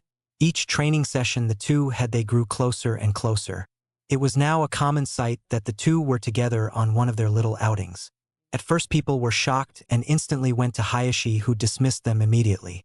But right now Naruto, Sasuke, and Sakura were waiting for Kakashi to show up, but he was already 2 hours late. Naruto was apparently smarter than Sasuke because he placed earplugs into his ear to protect himself for when Kakashi finally showed. "Where is he?" Sakura exclaimed. "I don't know," Naruto said, reading her lips. Suddenly Sakura's complaining was stopped as Kakashi appeared in smoke. "You're late," Sakura yelled so loudly that Naruto actually had heard her perfectly clear. But poor Sasuke and Kakashi didn't have such protections as he did. Kakashi made up some bogus lie about getting lost on the road of life, but Naruto just tuned him out as he told them the real reason he was late. "I have nominated you 3 for the Chunin exams," Kakashi said. "You're joking, right?" Naruto asked, surprising everyone. "No, why?" Kakashi asked ignorantly. "Maybe because you basically ditched Sakura and I in favor of training Sasuke," Naruto told Kakashi coldly. Naruto's respect for Kakashi has been slowly declining the longer he was Naruto's sensei. "You know Naruto is right, Kakashi," Sakura said. Both Sakura and Naruto had stopped referring to Kakashi as sensei when they noticed they were only told to do chakra control exercise. "I will not tolerate this," Kakashi said as he looked at the two. "I will repo." "You report us, we report you," Naruto said. "And blatant favoritism is punishable much more harshly than not following simple training orders," Naruto told Kakashi. "What are you jealous?" Sasuke asked. "As if," Naruto said. "I am a wind-water type," Naruto told Sasuke. "He can't do most wind jutsu because they don't involve hand signs, so he can't copy it," Naruto said. "So he is useless as my sensei," Naruto told him. "Asuma sensei or even Kurenai sensei are more suited to me," Naruto said as he walked away after grabbing a sheet. "I will think this over," Naruto said as he walked. Sakura had grabbed her sheet and followed Naruto. "Where are you going, Naruto?" Sakura asked. "To the academy," Naruto said. "Iruka-sensei wants me to make an appearance since my new nickname has spread through the land of fire," Naruto added. "Ah yes, the much-feared Black Death of Konoha," Sakura said, nodding.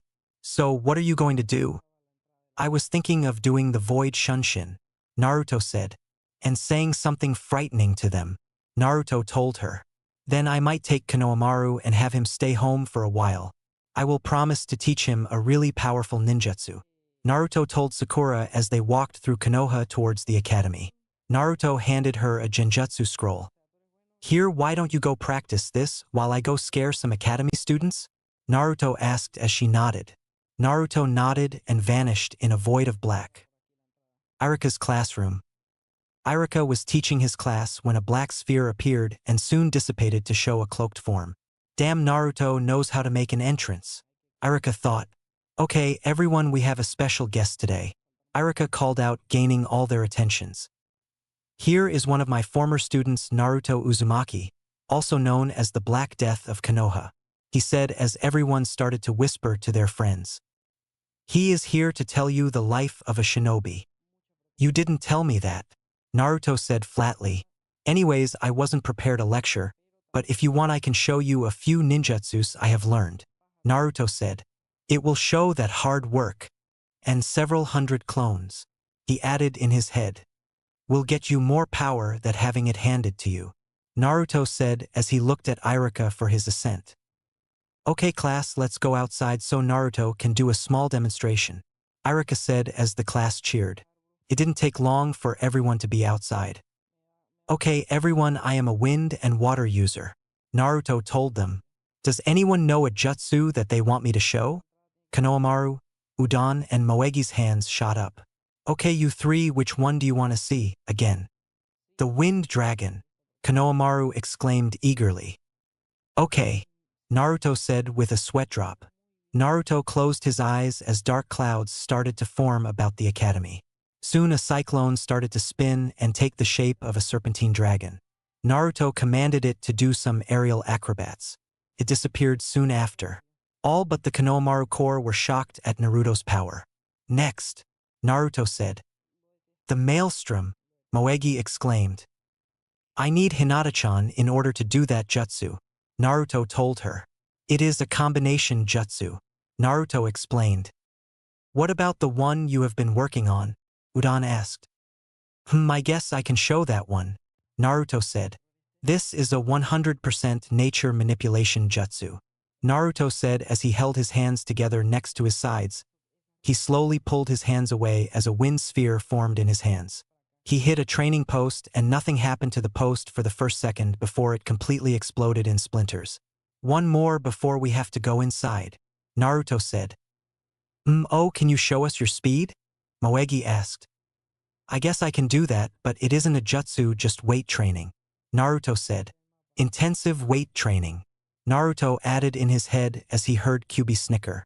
But I can show you, Naruto said as he disappeared and reappeared all around the class. They were in awe at Naruto even though he was holding back most of his speed. Okay, everyone, time to go back inside where I have something important to tell you, Naruto said as they all rushed into the classroom eager to hear what the Black Death had to say. Once inside, Naruto had a gleam in his eye that Irika knew all too well. Okay, everyone, I am going to say this once, so listen up, Naruto said as all the students leaned forward eagerly. If Irika-sensei has a bad student, he will call me to deal with them with however I see fit, Naruto said as he vanished and appeared behind Konohamaru. You were on the top of the list, Naruto said as the two vanished in a black sphere. What do you think he will do to Konohamaru? Was the number one question. Okay, everyone be quiet, Irika said as the room became deathly silent. Oh, I am going to have to thank Naruto for this, Irika thought.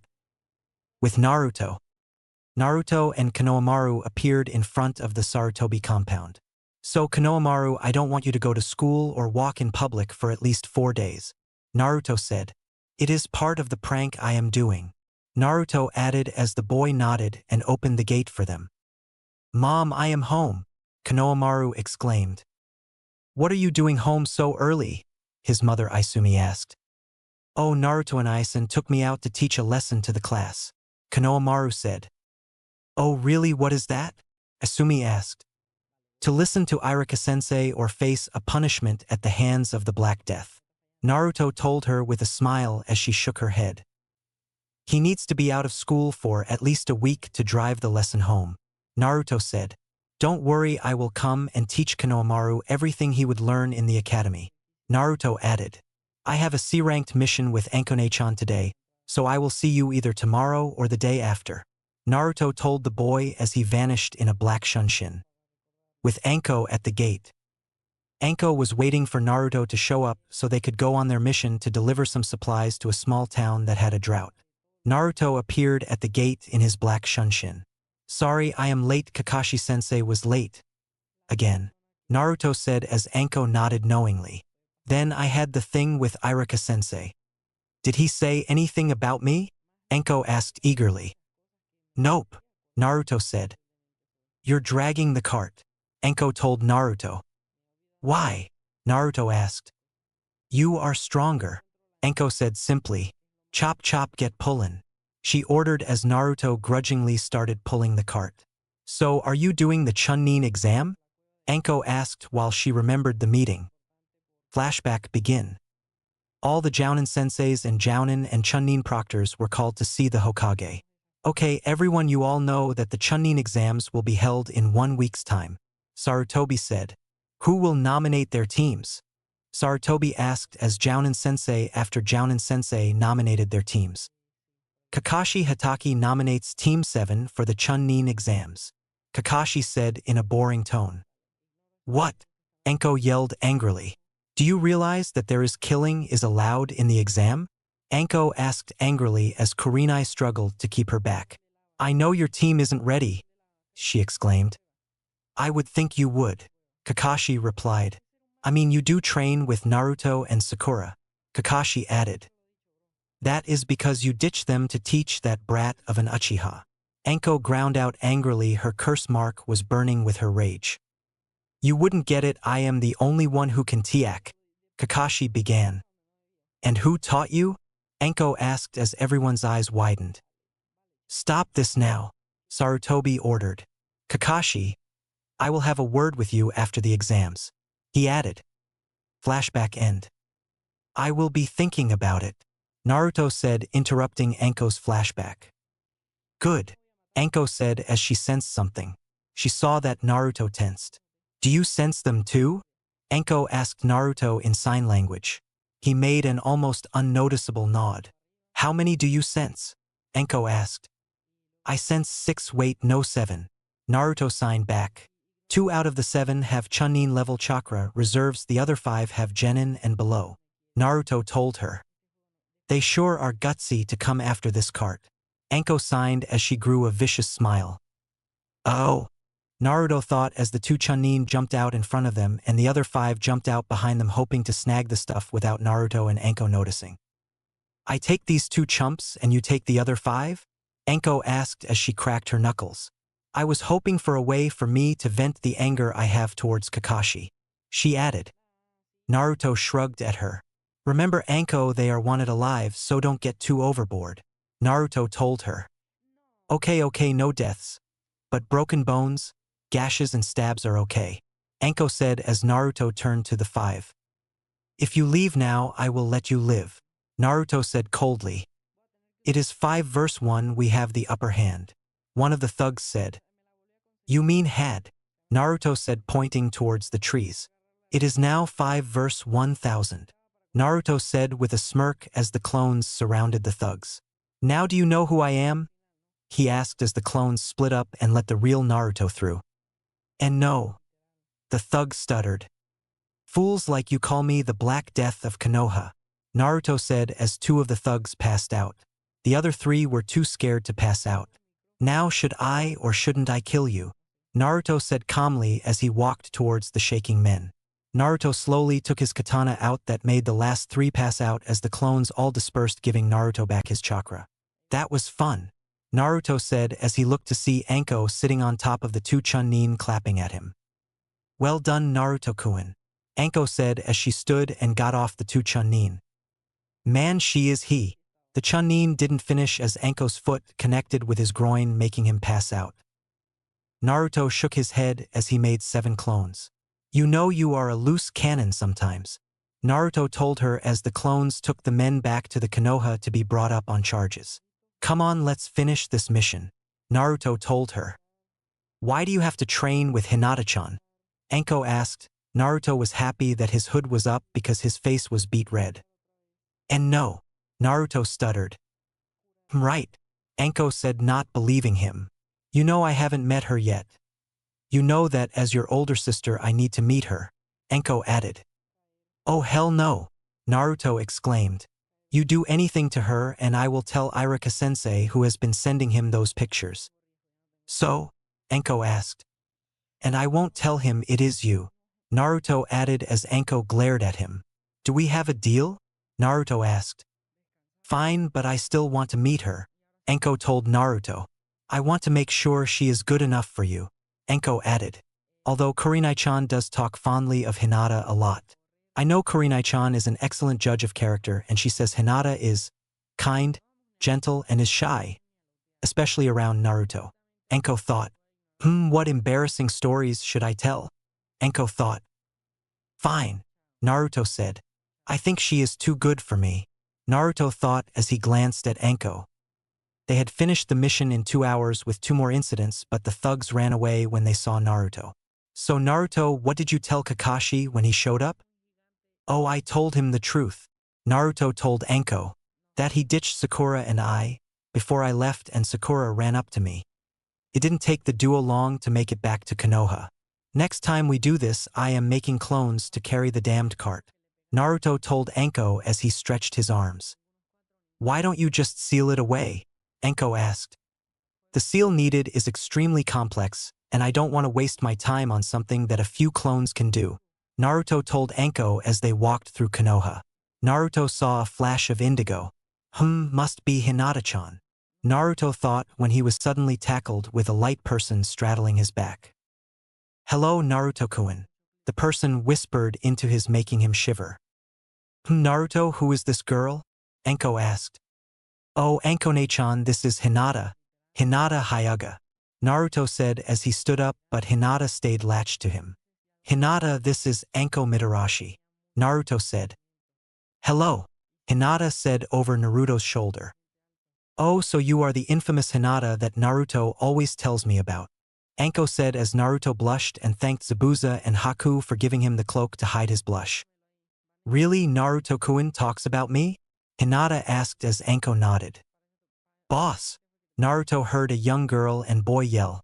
Naruto turned to see Udon and Moegi. They looked frantic. What is it? Naruto asked serious.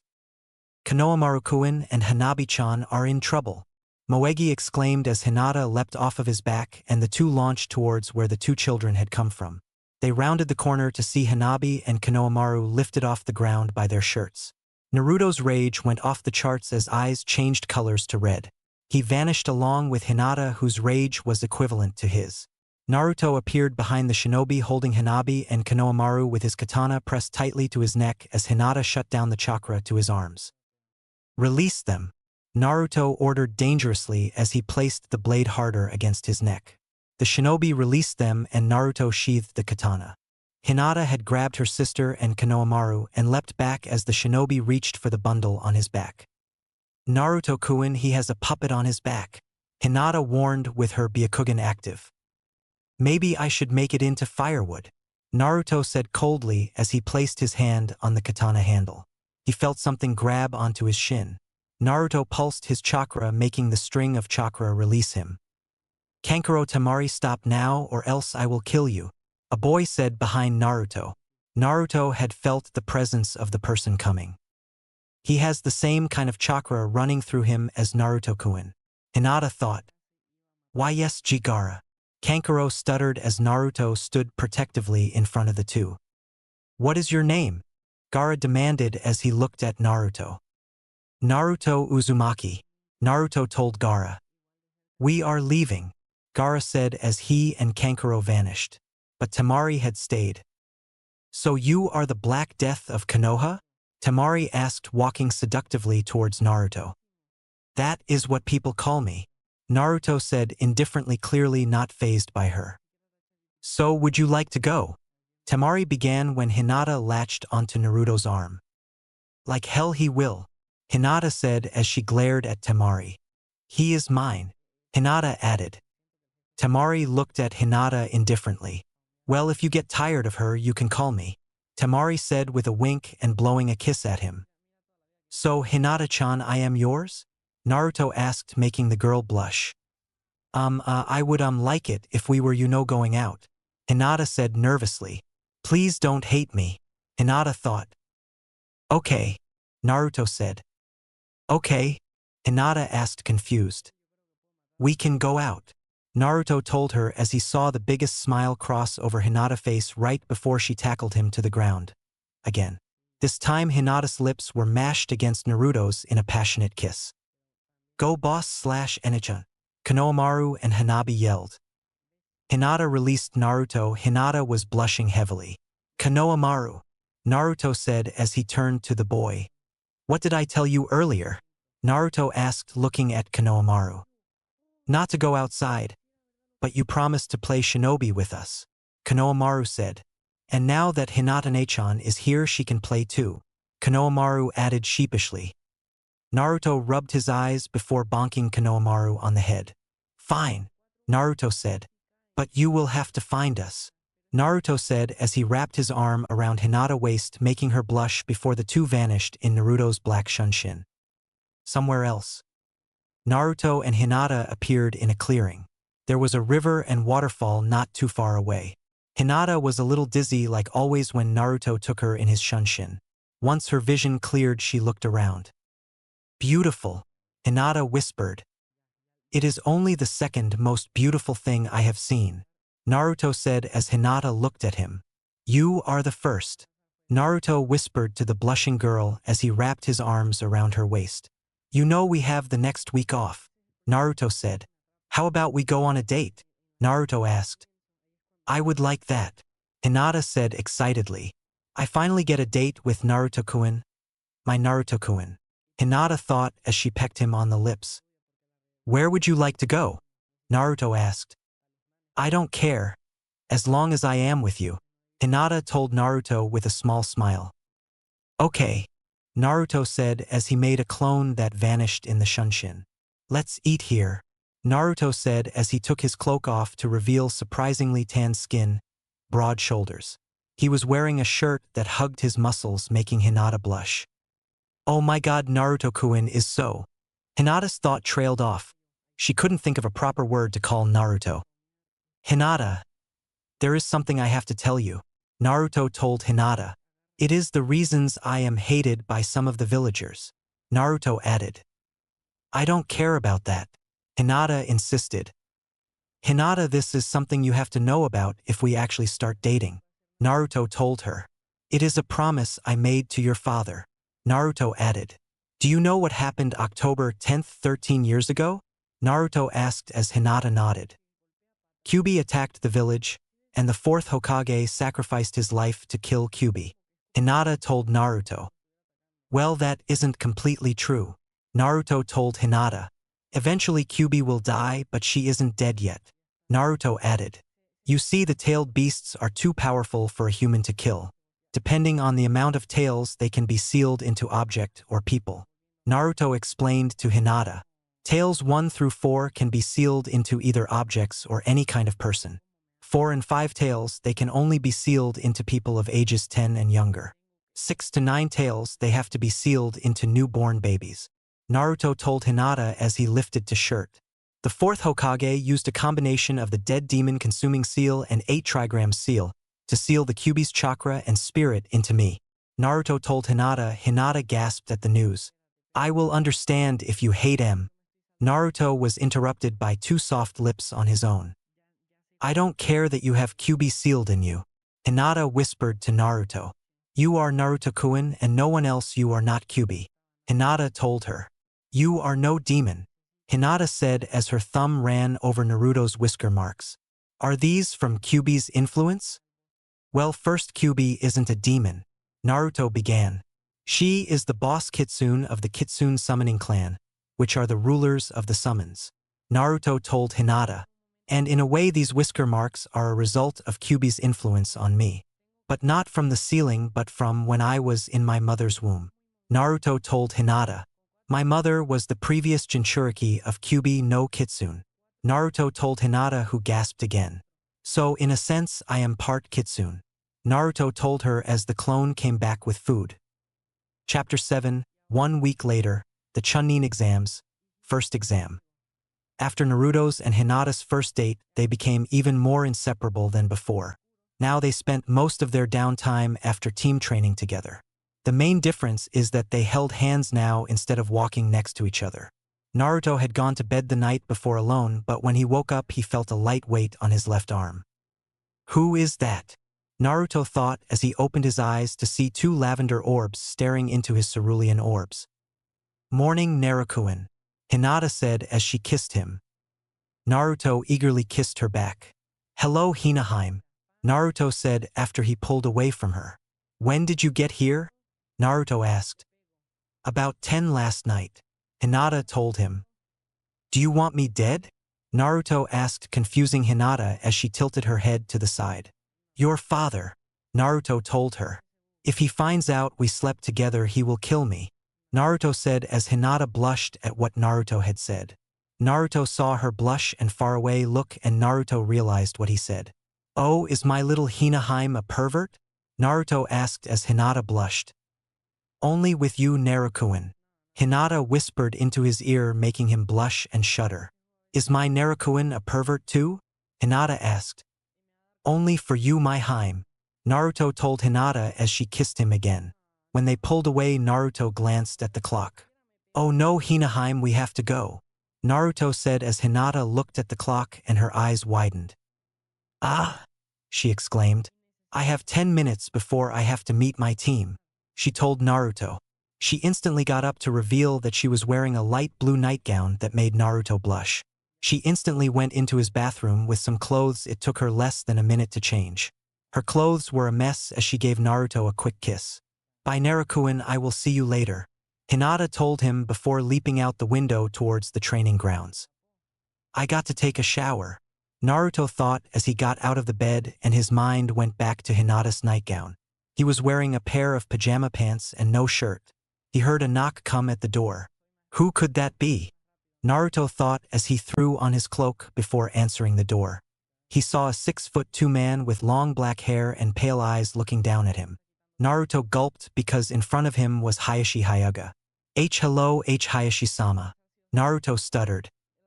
Hello Naruto-san. Hayashi said. Please come in. Naruto said, moving to the side to let the bigger man in. What can I do for you? Naruto asked as Hayashi held up a bag of clothes. I know Hinata slept here last night, Hayashi said. I know that now you two are dating that this will happen more often, Hayashi told Naruto as he held the bag towards Naruto.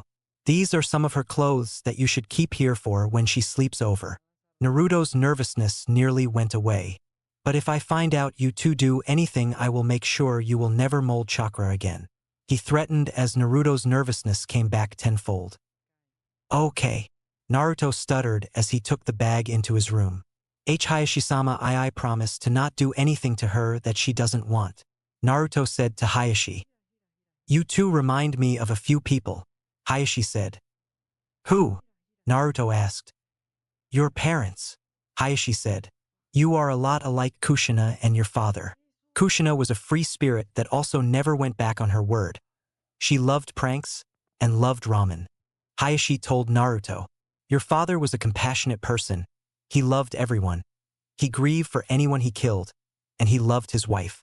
I am sure you and Hinata will be just like them, Hayashi told Naruto. But you will have to tell her about it, Hayashi added.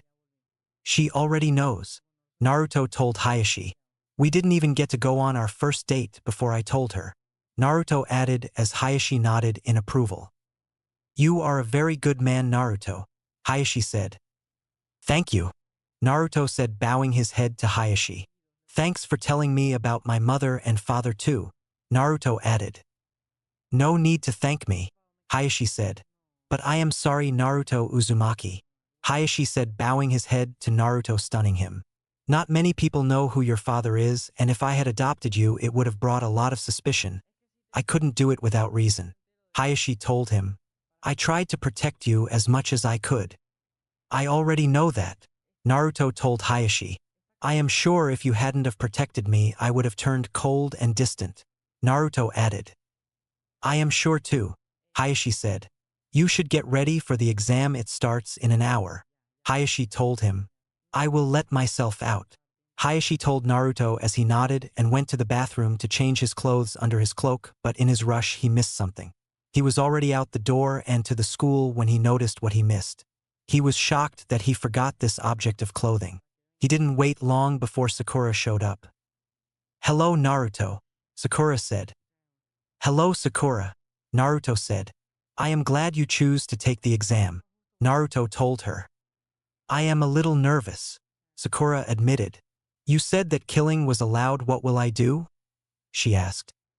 Sakura, you will do what you have to, Naruto told her. And I will try to protect you as much as possible, Naruto added. Thanks Naruto, Sakura said. No problem, Naruto said as they fell into a comfortable silence.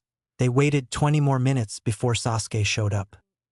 Don't slow me down, was all Sasuke said before walking into the school. He is going to get either himself, one of us, or both of us killed, Naruto stated simply as Sakura nodded. The two walked into the school after Sasuke. Sakura, did you work on that genjutsu I gave you? Naruto asked as she nodded. I haven't gotten it right yet though, Sakura said. What about those earth jutsus I gave you? Naruto asked. I can do the field spike jutsu, but I still don't have the chakra to do the others, Sakura told Naruto. I figured as much, Naruto said. What about you? Sakura asked. I have been working on that wind jutsu I am creating. Naruto told Sakura. I am almost done. Naruto added. All I need to do is add chakra manipulation in order to perfect it. But so far it has been impossible for me to do it. Naruto told her. I am sure you will get it eventually, Sakura said as they made it to the second floor. Naruto saw a boy begging to be let in. Hey, you are all losers if you can't tell this is a genjutsu, Sasuke said as his two teammates looked at him as if he was stupid. Naruto slammed his palm against his forehead. And how did you get Rookie of the Year? Naruto asked sarcastically. You do realize that you increased our competition? Naruto asked dryly as he walked through the crowd. The Konoha shinobi who recognized Naruto stepped away from him. Sakura was close behind Naruto as they walked. Naruto suddenly stopped and grabbed a foot that was nearly an inch from Sasuke's head. I would appreciate it if you didn't attack my teammate even though I have been tempted to do what you just tried, Naruto said as he let the boy who was begging moments ago go. Oh, and next time you want to fool someone, put a genjutsu on the Hyuga's eyes. I could tell he had the Byakugan immediately. Naruto added. Let's go, Naruto ordered as he walked away. They didn't make it far before the odd boy show up again. Sasuke Uchiha, I am Rock Lee, and I challenge you to a duel. He trailed off as he looked at Sakura. Naruto saw Lee appear in front of Sakura. Are you Sakura Haruno? Lee asked as Sakura nodded. You are so beautiful, will you go out with me? Lee asked. I promise to always protect you. I am sorry, Lee, but I am not interested in dating right now, Sakura said. Okay, Lee said a little disappointed, making Sakura a little guilty. How about we go get some lunch sometime to get to know each other better? Sakura asked as Lee nodded happily. Lee shook his head and remembered what he came to do. Oh yes, I am here to ask Sasuke Uchiha to a duel, Lee said as he turned to Naruto. Naruto wasn't paying attention as Lee looked at him. Oh, you were talking to me? Naruto asked in a bored tone. I am Naruto Uzumaki, Naruto said, bowing his head to Lee. I wonder if all of Kakashi-sensei's students are this cool, Lee thought with anime tears running down his cheeks as Naruto and Sakura sweat dropped. I thought you wanted to fight me, Sasuke said. Do you know what I am in the mood to watch Sasuke get his ass handed to him? Naruto said with a smirk. Like this loser will beat me, Sasuke said as the two walked out a bit. Naruto and Sakura watched as Sasuke was kicked around in front of them. And to think he is holding back, Naruto said, shocking Sakura as they watched Lee remove the bandages on his hands. Naruto saw the scars and bruises on his fists. Naruto visibly tensed as he saw what Lee was doing. This is over, Naruto said as Lee kicked Sasuke into the air and then leapt up after Sasuke and the bandages wrapped around Sasuke, but a spin will launched through the air and hit the bandages and stuck to the wall with Lee dangling. Naruto, what did you mean by he was holding back? Sakura asked. Lee is wearing weights, Naruto told her. He was using the Iron Fist stance. It is the only stance that uses the 8 celestial gates to augment their attacks. The attack Lee was going to use on Sasuke opens the first gate, Naruto explained as they looked at a giant turtle.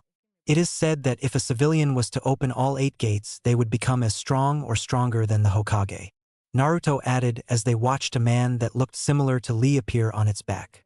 But opening the gates has consequences. You will rip muscles, break bones, tear ligaments. But when you open the last gate you will die, Naruto told Sakura.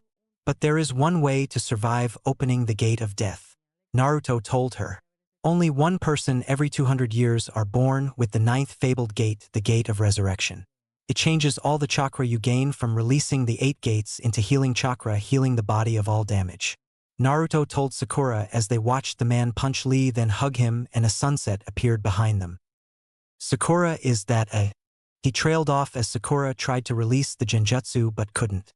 Hurry, it is being burned into my memory, Naruto exclaimed as Sakura tried again as they covered their eyes. I can't release it, Sakura exclaimed. That was scary, Naruto said as Sakura nodded. I am sorry for my student's rudeness, Naruto Uzumaki, the older man said. You say something? Naruto asked as the man had anime tears running down his face. Even his students are cool, the man thought. I am Might Guy, Guy told Naruto. Ah yes, the green beast of Konoha, Naruto said. And you would be the Black Death of Konoha, Guy said.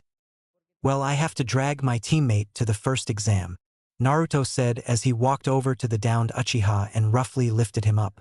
I hope you now realize that there are people who can kick the crap out of you, Naruto told the Uchiha. And they don't care about your surname. Shut up, Sasuke said. Naruto Uzumaki, you will forever be my eternal rival, Lee exclaimed. Okay, Naruto said confused as he walked away with Naruto over his shoulder and Sakura close behind him. What is an eternal rival? Naruto asked as Sakura shrugged. I have no idea, Sakura said. Maybe Kakashi knows. Sakura told Naruto as they came upon two large double doors. Kakashi had appeared in front of them. I am happy to see you three decided to take the exam, Kakashi said. What happened to Sasuke? He asked. He fought Rock Lee, Naruto told Kakashi. By the way, do you know what an eternal rival is? Naruto asked. Oh God. Tell me none of you accepted the offer, Kakashi said. I did, Naruto said as Kakashi groaned. You will know soon, Kakashi told Naruto. Good luck you three, Kakashi said as the three walked into the room to see hundreds of genin. Naruto whistled as he saw all the genin. Wow, this is a lot of genin, Naruto said as Sakura nodded. Naruto looked around to see his friends and girlfriend not too far away. Naruto led his team towards them. Hinata was being bothered by Kiba. Come on Hinata-chan, just one date, Kiba said. I already said no, Hinata said simply. Come on, it isn't like you are seeing anyone, Kiba said. Actually I am, Hinata said, shocking them all. Right, Naruto-kun? Hinata asked as she walked towards him as he placed Sasuke on the ground. Yup, Naruto said. But you know how I hate you wearing that cloak indoors, Hinata scolded him as she went to untie it. I don't think that would be a good idea, Naruto warned, but Hinata didn't listen and untied the cloak and pulled the hood back to reveal long blonde hair tied in a ponytail. He had 2 locks of hair framing his face. His hair was spikier. Holy shit, when did Naruto become a hunk? Ino exclaimed as Sakura just stared. I don't suggest taking my cloak off, Hinaheim, Naruto warned, but she didn't listen and took off his cloak, and she saw that he didn't have a shirt under his cloak. His chest was well muscled and tanned. The two heard squeals and thuds as girls started to go towards him.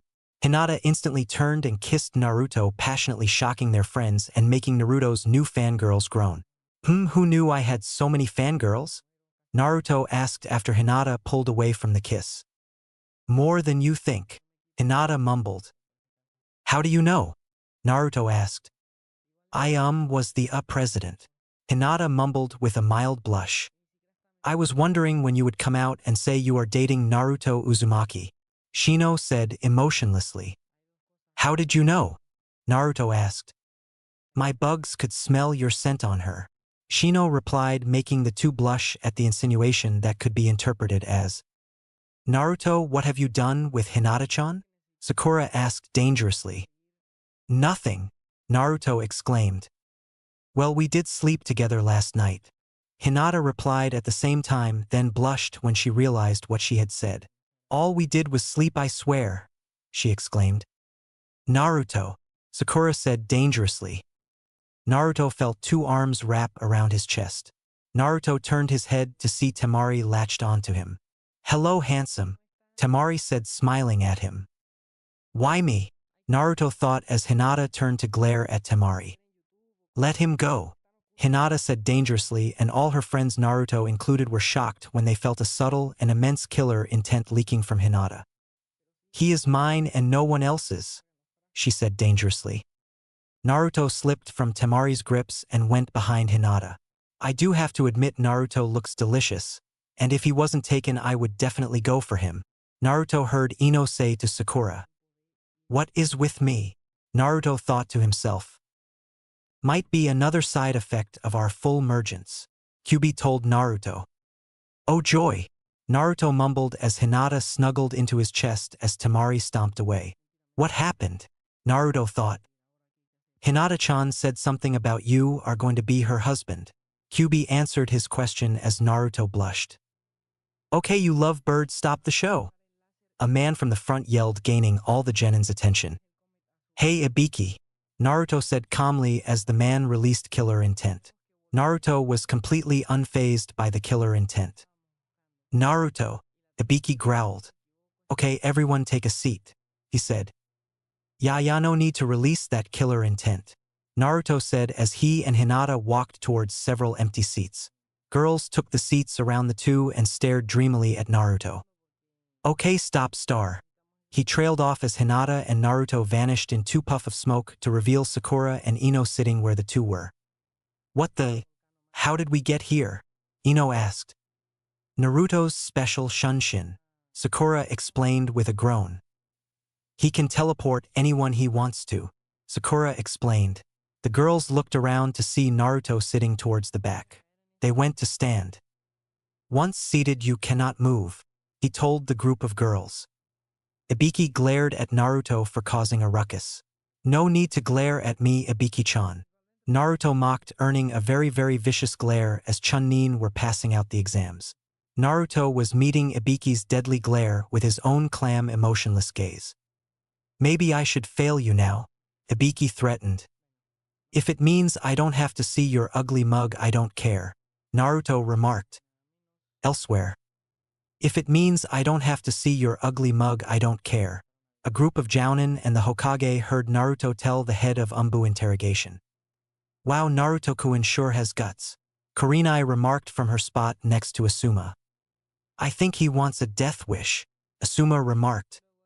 Oh, I am sure Naruto-kun has something on him, Kurenai told her crush. What do you mean? Asuma asked as everyone in the room paid attention to Kurenai. Naruto-kun has enough information on everyone in the shinobi program that he could blackmail anyone he wants into doing anything he wants, Kurenai told everyone, shocking them. Luckily for me, I am close to Hinata-chan and Naruto-kun, so I should be in the safe zone along with Anko-chan and Irika-kun. And Hinata-chan, of course. What about me? Kakashi asked as Kurenai glared at him. Oh, you think that you would be an exception because you are his sensei? Kurenai asked distastefully. What is your problem? Kakashi demanded, putting his book away. Oh, I find it kind of funny that myself and Anko-chan were treating the two like students and not troubled teens. Kurenai spat at the older Jounin. I know how you ditched your students. I am the only one who can teach Sasuke how to use his Sharingan, Kakashi insisted. I still think Anko-chan made a point when she asked who taught you how to use the Sharingan, Kurenai told Kakashi while she glared at the white-haired Jounin. You wouldn't understand, Kakashi said before walking away. Did the fourth Hokage, your sensei, pick favorites? Kurenai asked as Kakashi appeared in front of Kurenai glaring and releasing a large amount of killer intent. Don't talk about my sensei, Kakashi said dangerously. I will talk about whoever I want to, Kurenai shot back. Now answer my question, did Minato Namikaze, our fourth Hokage, pick favorites? Kurenai demanded angrily. This is over until I say so, Hiruzen yelled, silencing the two Jounin. One more word about this subject during the Chunin exams will be punished severely, he warned dangerously. Exam area. The exam had started and Naruto looked at the test one time before placing it down and could see that the test is impossible to do if you weren't incredibly smart. It didn't take him long to see that a lot of people were cheating. He also saw people being thrown out for cheating. Naruto spent 15 minutes thinking about the exam. He suddenly smirked deviously, making Hinata, who could see him with her Byakugan active and it was hidden by a simple Genjutsu. It was making her nervous as she saw him writing a few things down and placing the paper upside down. She noticed that Naruto had pushed his chakra into the paper, so she couldn't read what he said. Ibiki noticed that Naruto wrote some short answers down before flipping it over. What is he doing? Ibiki thought to himself. Ibiki and Naruto were having a staring contest. Well, more like Ibiki was glaring and Naruto was staring blankly back. It was now 15 minutes till the end of the exam and neither Ibiki or Naruto had blinked once. I think it is time for the 10th question, Naruto said as he continued to stare. There is still 5 more minutes left, Ibiki growled. So there is. Naruto said back calmly. Everyone watched the staring contest with interest to see who won. Okay, since everyone is supposedly done, I will tell you about the 10th question and the different rules it has. Ibiki said, turning to the group of genin. Unlike the other questions, you can quit now and come back later. Why would we want to do that? Kiba Inuzuka yelled angrily. Because if you don't get the 10th question correct, you will immediately get a 0 and be thrown from the exam. Ibiki said sadistically. And that isn't all. If you stay and get the question wrong, you will be prohibited to ever take the Chunin exams and be doomed to be a genin for life. Ibiki said as several people started to panic. Ibiki looked at Naruto to see him just staring back with the same look that was through most of the exam. He could see several teams leaving. He smirked when he saw Naruto's hand start to rise. But that smirk disappeared when Naruto slammed it down onto the desk, nearly breaking it in half, and stood.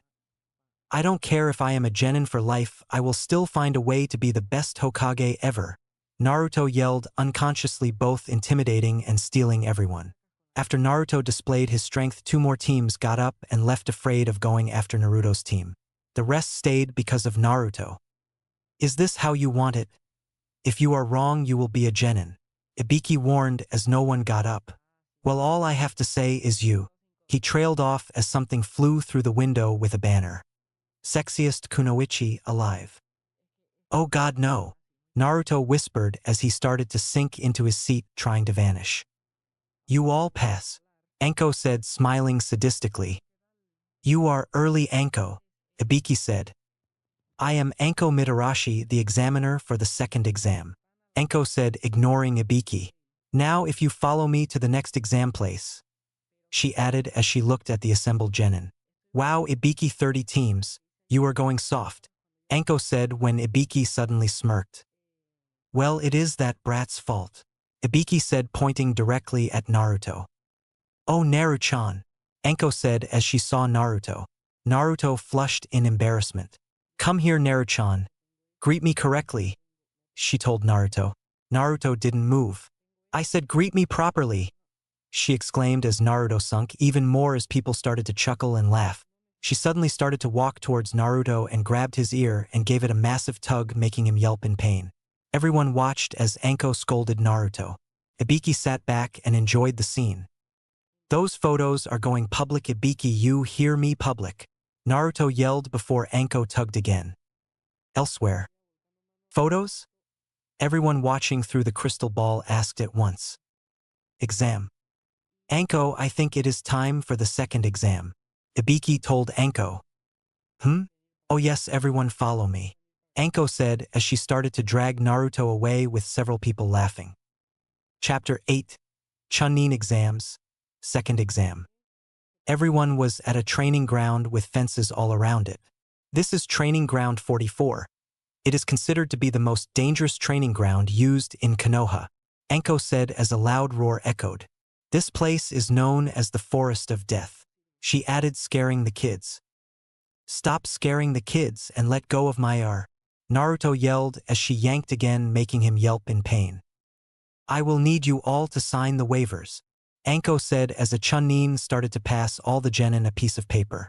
This basically states that if you die in there, the village of Konoha is not at fault, Anko added cheerily. You are a crazy. Ow! Naruto yelled as Anko yanked again. You're going to rip my damn ear off, Naruto exclaimed as she pulled his ear again. Language, Naruto-kun, Anko warned as she pulled him away from the other genin. Naruto, I want you to listen to me, she said seriously. I know that you are strong, but don't get too confident. There are things in there that can and will kill you, she warned. Okay, Nei-chan, Naruto told Anko before wrapping his arms around the woman. When he pulled away, he pulled the cloak around his shoulders.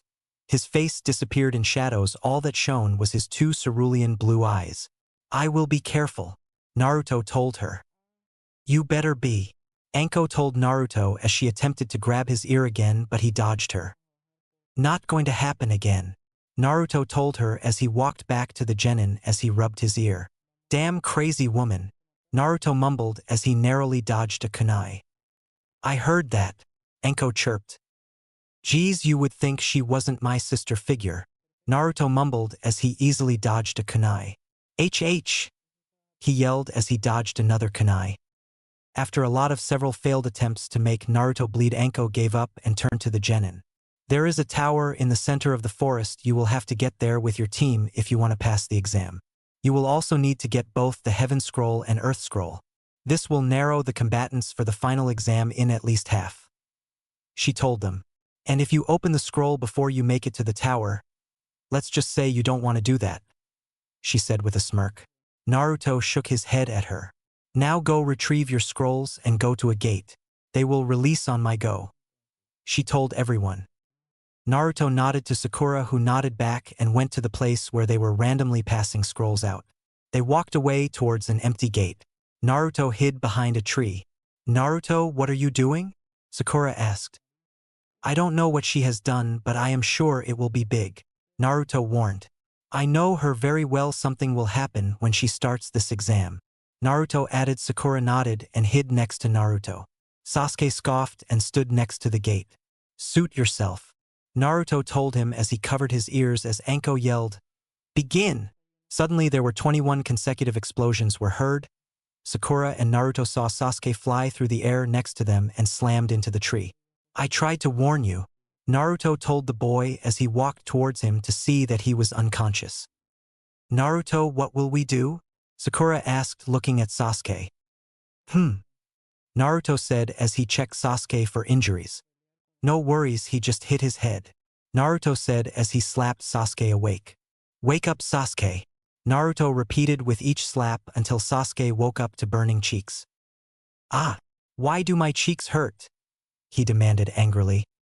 I do not know, Naruto said, making Sakura giggle. But anyways, let's get moving, Naruto said, leaping through the gate with Sakura close behind. Sasuke stayed behind for a second, rubbing his cheek before following the two with a scowl. 2 hours later. They had leapt for 2 hours straight and went as fast as Sasuke could. 2 hours till dark, Naruto thought as he stopped. Sakura stopped next to him. We will camp here for the night, Naruto said. What, tired? Sasuke mocked. No, I have enough energy to stay up for around 7 days training without stopping, Naruto said. But we would have made more ground if we didn't have to slow down because of someone, Naruto said as Sasuke glared at Sakura. Wrong person, Sasuke, Naruto told Sasuke flatly. Sakura and I could have gone faster, but you wouldn't be able to keep up, Naruto added as Sasuke glared at him with the Sharingan active. Is that supposed to scare me? Naruto asked as his eyes turned red and slitted. His whisker marks became deeper. His teeth grew and became pointed along with his fingernails. You are not the only one with a Jujutsu, Naruto said as his eyes changed back to normal. Sakura set up a tent, Naruto ordered. I will get wood and Sasuke can start a fire, Naruto said. Why do I start the fire? Sasuke demanded angrily because he was ordered to do something. Well, I don't know, maybe because Sakura is an earth user and I am a wind-water user, Naruto said sarcastically. Shadow clone jutsu, Naruto said as he crossed his fingers and made 20 clones. They split up and went to look for pieces of dry wood. Sasuke glared at where the real Naruto went into the woods. Damn bastard, Sasuke muttered. Earth style, area descend, Sakura exclaimed as the earth shuddered. Sasuke looked at Sakura to see the earth beneath her start to sink and walls formed around her. This should be deep enough, she thought as she did the jutsu again and made a fire pit. Where did you learn that? Sasuke asked. Naruto gave me a scroll with this on it, Sakura explained as the first set of Narutos came back with a lot of wood and puffed away. This happened until they had a large amount of wood. But the real Naruto still hasn't been back, and it had been about 2 hours since he made the clones. Where is Naruto? Sakura asked, getting worried. Like I care, Sasuke asked as he sat next to the fire he had created. Sakura glared at the Uchiha. By the way, what other jutsus do you know? Maybe if they are strong, I will go on a date with you, Sasuke added. She wouldn't pass this opportunity, Sasuke thought. Like I would tell you, Sakura shot back, making the boy angry. If I have to buy a date with you with jutsus, I wouldn't care one way if you offered a date, Sakura added as she walked towards her tent and placed a seal on it. I am going to look for Naruto, Sakura said as she walked out of the place she made. She walked out and could barely see. This will be hard. His cloak is black too. Sakura thought as she waited for her eyes to adjust to the darkness. She slowly started to walk towards the direction Naruto had gone. She walked for about 30 minutes before she found Naruto fighting a girl fiercely with his katana. "You are good Kyuubi brat," the girl said as she swung her sword at Naruto to have it be parried. "Maybe I should take that katana from you," she added as Naruto made a jab with his katana. "Like hell you could wield this," Naruto replied as he snapped his katana back to block an attack aimed for his chest. Naruto leapt back. "Tell me, you have to be at least Jounin level to go toe-to-toe with me," Naruto said. "Maybe I am just a very good genin," the girl replied. "I highly doubt that," Naruto said as his arms started to blur, leaving red streaks where his arms were going. "Unfortunately, I have to be going," the girl said before sinking into the ground. Naruto growled as he turned to see Sakura. "Sakura, what are you doing here?" Naruto demanded as he looked at her. She was too busy looking at the battlefield in front of her. "I came to look for you," Sakura said as she looked at the damage done. "Come on back," Naruto said as he sheathed his katana and walked past her. She noticed his eyes were blood-red and slitted. "Naruto, do you have a Kekkei Genkai?" Sakura asked. "Of sorts, I guess," Naruto said as she followed him back towards the encampment. "We will leave at sunup," Naruto said as his eyes changed back to blue. 5 a.m. the next morning. Naruto had stayed up the entire night vigilant for that grass shinobi to show up again. Naruto was sure that that shinobi would be back sooner or later, and he knew it was the former. Who or what could that person be? Naruto thought as he looked at the dying fire. Naruto made a hand sign and pointed his finger at the fire to douse it with water. "Not many people can beat me," Naruto thought again as he walked over to the tent that Naruto had sealed, preventing Sasuke from entering it. His reasoning was that he didn't trust him with Sakura alone in the tent. This angered the Uchiha. Naruto slapped the tent. "Sakura, time to wake up," he said, and he walked over to Sasuke and kicked his foot, jolting him awake. "Time to wake up," Naruto said as he looked at the sun just cracking over the horizon. "We have about 17 hours till night," Naruto thought. "We will try to get the scroll today," Naruto said. "Anyone have a plan?" Naruto asked as Sakura walked out. "We come across someone, beat them up and take their scroll," Sasuke said arrogantly. Sakura and Naruto stared at him. "Okay, any good plans?" Naruto asked, indirectly insulting the Uchiha boy. "We could set up traps," Sakura suggested. "We could use the forest's creatures against people," Sakura added. That is a good idea," Naruto said as he heard something. "Sha!" Naruto whispered as he vanished in a globe of black. He reappeared outside of the structure Sakura had made. He was in the shadows, completely hidden from view. He saw 5 squads of rain shinobi sneaking up on them. Naruto vanished in his globe and reappeared in the structure. "5 squads are sneaking up on us," Naruto whispered to them. "We will set up an ambush for them." Naruto whispered again as Sakura nodded as Naruto got between her and Sasuke, so she could do a few hand signs without Sasuke copying them. She pressed her hand on the ground and the 3 started to sink into the ground. Naruto had made 3 clones, 2 of them turned into Sasuke and Sakura. The Sakura clone walking into the tent as the Naruto and Sasuke clones seemed to be sleeping. Naruto nodded to Sakura and she pressed her other hand onto the ground and 2 of the walls expand backwards and curved. Sakura nodded at Naruto and he crossed his fingers. "Shadow Clone Jutsu," Naruto whispered quietly as he made clones that filled the tunnel that Sakura made with his clones. Naruto placed one hand on each wall and closed his eyes. He was feeling the vibrations from the shinobi's feet. All 15 shinobi were in the structure and were sneaking towards the clones. Naruto took his hand off the wall behind them and held his hand up and took one finger down at a time. Once he had a fist, Sakura quickly made the ceiling completely turn to dust and Naruto's clones launched out and attacked the rain shinobi. Sakura went through the chaos, knocking out any rain shinobi in her way. In a few minutes, all the shinobi were knocked out and tied up. Naruto and Sakura were searching for the scrolls and saw that each squad had both scrolls. "Why did they attack us?" Sakura asked. "To take out some of the competition," Naruto told her as he pocketed all the scrolls. Come on, let's get going, Naruto said as he dispersed all the clones and stood straight. Our fight definitely attracted a lot of attention and we are in danger. You scared of a few shinobi? Sasuke asked arrogantly. Yeah, let's go with that, Naruto said a little nervously. They heard a howling coming towards them. Let's go, Naruto exclaimed as he leapt away with Sakura close behind. Naruto, what was that? Sakura asked. I don't know and I don't want to know, Naruto said as his eyes darted around. Suddenly a gust of wind came towards them. Naruto clapped his hands in front of him and sliced the weak wind attack in half. Naruto looked around and his eyes landed on the grass shinobi again. I was wondering when you would come back, Naruto said coldly as he gazed at the woman. Killer intent leaked from the girl. It was incredible but didn't faze Naruto in the least. Naruto started to release his own killer intent that squashed the girl's killer intent. What do you want?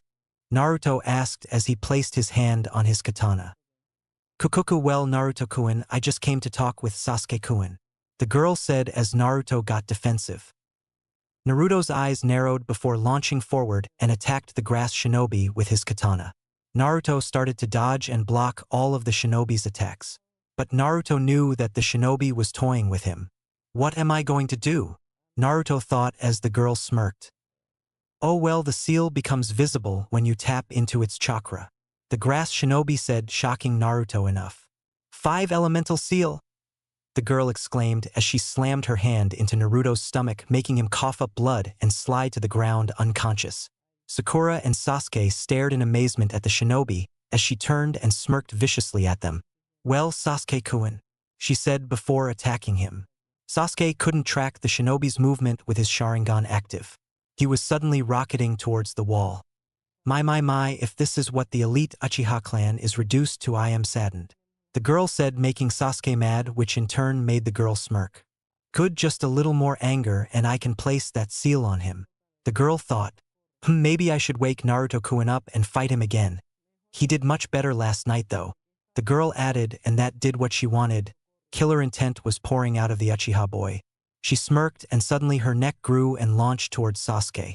Her teeth were about to sink into Sasuke's neck, but a katana blocked her teeth.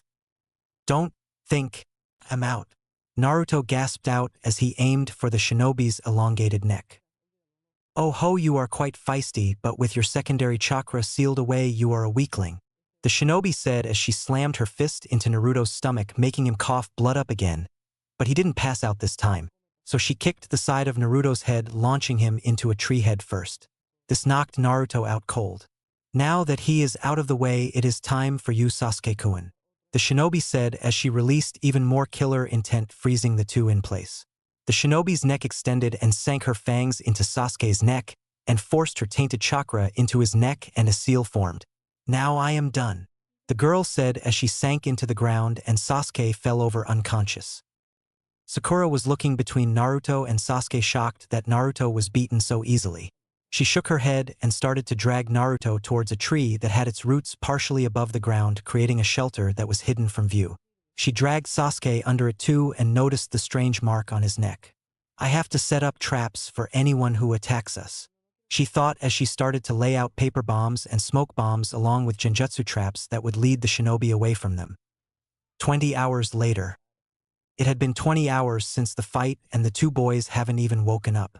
Naruto was tossing and turning, but that was it. He would occasionally grab his stomach and cry out in pain. Sakura pulled his shirt up to show a slightly glowing seal under his shirt. What is this seal? Sakura thought before Naruto grabbed her wrist in his slumber. She had to use a lot of her strength in order to get her wrist out of his grip. She looked out across the clearing in front of the natural shelter and saw a squirrel about to detonate one of her explosive tags. Sakura, thinking fast, threw a kunai that hit right in front of the squirrel, making it scared and quickly ran away. Sakura gave a sigh of relief, but that was short-lived when 3 shinobi landed in front of the shelter and walked towards Sakura. Oh no, what do I do? She thought. She hadn't slept in 20 hours and was incredibly tired. The shinobi walked towards her as she walked out of the shelter and stood at the entrance. What do you want? Sakura demanded. Well, our master told us to kill Sasuke, the guy with bandages said with a smirk. "Can I get this girl?" The other male said. "It has been a while since I had a little fun," he said as his eyes racked over Sakura's body. "Geez, you are so. The female of the group couldn't find the correct word. "Let me take her, I haven't had a good fight in a while," the girl added. "Kin beat this girl fast," the bandaged man said as he looked at them. "Can't I have a little fun?" she asked with a maniacal smirk. "I like beating these wannabe kunoichi that bring a bad name to all kunoichi," Kin added as she attacked Sakura. Sakura had held her own from the onslaught from the other girl, but Sakura's tiredness and smaller chakra reserves was her downfall and ended up falling to her knees. "Like I said, you are nothing," the girl said as she grabbed Sakura's hair. "Nothing." That word echoed through Sakura's head. "I am not nothing," she thought angrily as Kin took a kunai out and was about to bring the kunai down to Sakura's throat when Sakura grabbed a kunai of her own. "I am not noting," Sakura roared before slicing her own hair off, making Kin stumble backwards from the sudden action. Sakura then threw the kunai at Kin only for it to be blown away. "Oh, now I am mad," Kin said angrily and advanced towards Sakura but instantly stopped when she felt cold steel against her throat. "Naruto," Sakura exclaimed, relieved. "Two things make me incredibly mad," Naruto said. "One is threatening my friends and the other is waking me rudely," Naruto told the girl. "Maybe I should kill you," Naruto threatened as he pressed the blade tighter against the girl's throat. The girl started to shake. "Leave now before I change my mind," Naruto said dangerously, his icy blue eyes making them shiver in fright. But that fright was misplaced when an evil chakra was being released from inside the shelter. Naruto's eyes darted to the shelter to see purple chakra pouring out of the shelter. "What is that?" Naruto thought as he tracked Sasuke fly through the air faster than Naruto has ever seen him move towards one of the shinobi. He instantly had his foot between the shinobi's shoulder blades and had each arm held behind him. A sickening pop and a cry of anguish were heard. Naruto saw the marks on his neck and face and his eyes widened. "Sasuke, stop!" Naruto yelled as the boy turned and glared viciously at Naruto. He looked ready to attack Naruto. "Shut up, Naruto," Sasuke told him viciously. Naruto moved faster than Sasuke could track and knocked him out. Sasuke slumped over and the marks retreated. The leader of the group laid a scroll on the ground. "We will give you this and you let us go," the man said. Naruto reached into his cloak to reveal 6 Earth Scrolls and 5 Heaven Scrolls. "I think I got plenty," Naruto said. "Now leave," Naruto ordered as the man lifted his downed teammate and leapt away, leaving the scroll. Naruto turned to see Sakura fall over from exhaustion. Naruto walked over and picked the scroll up before walking over to Sasuke and hauling him onto his shoulder and did the same to Sakura but gentler. "My chakra control is out of whack, I can't perform a shunshin," Naruto thought as he leapt away towards the tower. Unknown to him, they were being watched. Or so the person thought as Naruto suddenly vanished in a burst of speed and was moving through the forest at an incredible speed. "My speed has decreased too," Naruto thought as he moved. "And why can't I contact Kyubi-chan?" Naruto could see the tower in the distance and he was moving fast through the forest. No one could see Naruto moving, and it didn't take him long to make it to the tower. Naruto could feel his strength leaving him again. "Oh God, if I can't get there in time, we are doomed," Naruto thought as he increased his speed again. He was now moving so fast he barely dodged trees that were in his way. He saw the tower approaching fast. Just a little longer, Naruto thought as he moved. Naruto made one final leap before landing in front of the tower. Naruto's legs were getting weaker as he walked. Just a little longer, Naruto mumbled as he staggered to the gate. He weakly pushed it open and walked in. Sakura and Sasuke fell from his shoulders as he fell to his own knees. "I have to do something," Naruto thought as the edges of his vision started to become black. He reached into his cloak and pulled one of the many scrolls from his cloak and opened it to reveal a word. He opened the other to show a phrase. He fell forward. The last thing he saw was smoke coming from the scroll and his name being yelled. Chapter 9. Anko's ordeal begins. Anko was lounging on the top of the structure outside of Training Grounds 44. She was currently worrying about Naruto. Her nerves were on edge because she knew what was in that forest and she was afraid something bad will happen to Naruto. She was so absorbed in her thoughts she didn't notice the scared Chunin run up to her. "Anko-san?" the Chunin asked timidly, gaining the woman's attention. "What?" Anko demanded. "Why you are needed somewhere," the Chunin said. "It is very important," he added nervously as Anko leapt in front of him. Anko was getting angry. "Well, show me where to go." Anko yelled at the poor scared Chunin, making him instantly run away. Anko was following him. It didn't take the scared Chunin to lead Anko to where 3 bodies where each of them didn't have a face. Umbu were around the bodies and saw Anko pale. "Go tell the Hokage about this," Anko ordered before running towards training grounds 44 at full speeds. Wind was whistling past her as she tried to increase her speed. It didn't take her long to make it to the training grounds and into it. She was looking around everywhere for a certain man. She suddenly had to dodge a kunai that was aimed at her head. She swiveled to see her old sensei Orochimaru. "Orochimaru," she growled. Well, my little Anko-chan is all grown up," Orochimaru said with a sadistic smile. "Don't call me that," Anko growled before attacking Orochimaru. But he just laughed and dodged all of her attacks. "You know I placed the seal on someone," Orochimaru stated simply. "Oh God," Anko gasped. "Oh, do not worry, I didn't seal your precious little brother," Orochimaru said. "But maybe I should with the seal, and that demon he would be unstoppable." He felt a huge amount of killer intent. My, did I hit a nerve?" Orochimaru asked as he dodged Anko again. It was easy because she was blinded by rage.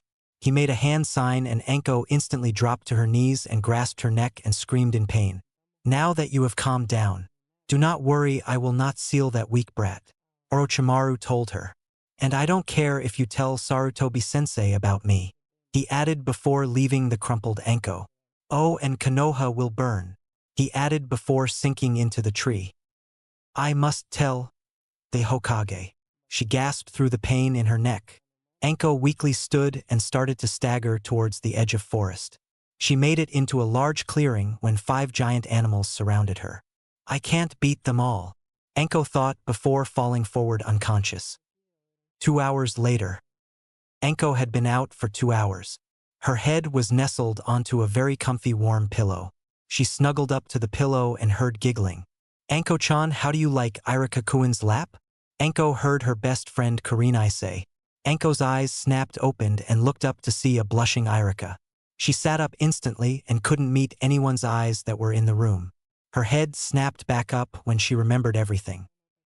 "Hokage-sama, Orochimaru has returned to the village," Anko said, looking at the grandfatherly old man. He nodded. "I figured as much when I saw the bodies," Sarutobi said. "We have to cancel the Chunin exam," Anko exclaimed. "We can't," Sarutobi said, and Anko opened her mouth. "If we do that we will show weakness and that will decrease missions and a chance another village will attack us," Sarutobi explained as Anko clamped her mouth shut. "Oh, and Orochimaru said he sealed someone," Anko said. "That would be Sasuke Uchiha," Kakashi said. "Do not worry, I have placed a seal over it," Kakashi added. "And you didn't tell me," Sarutobi demanded. "He must be pulled from the exam," Anko said.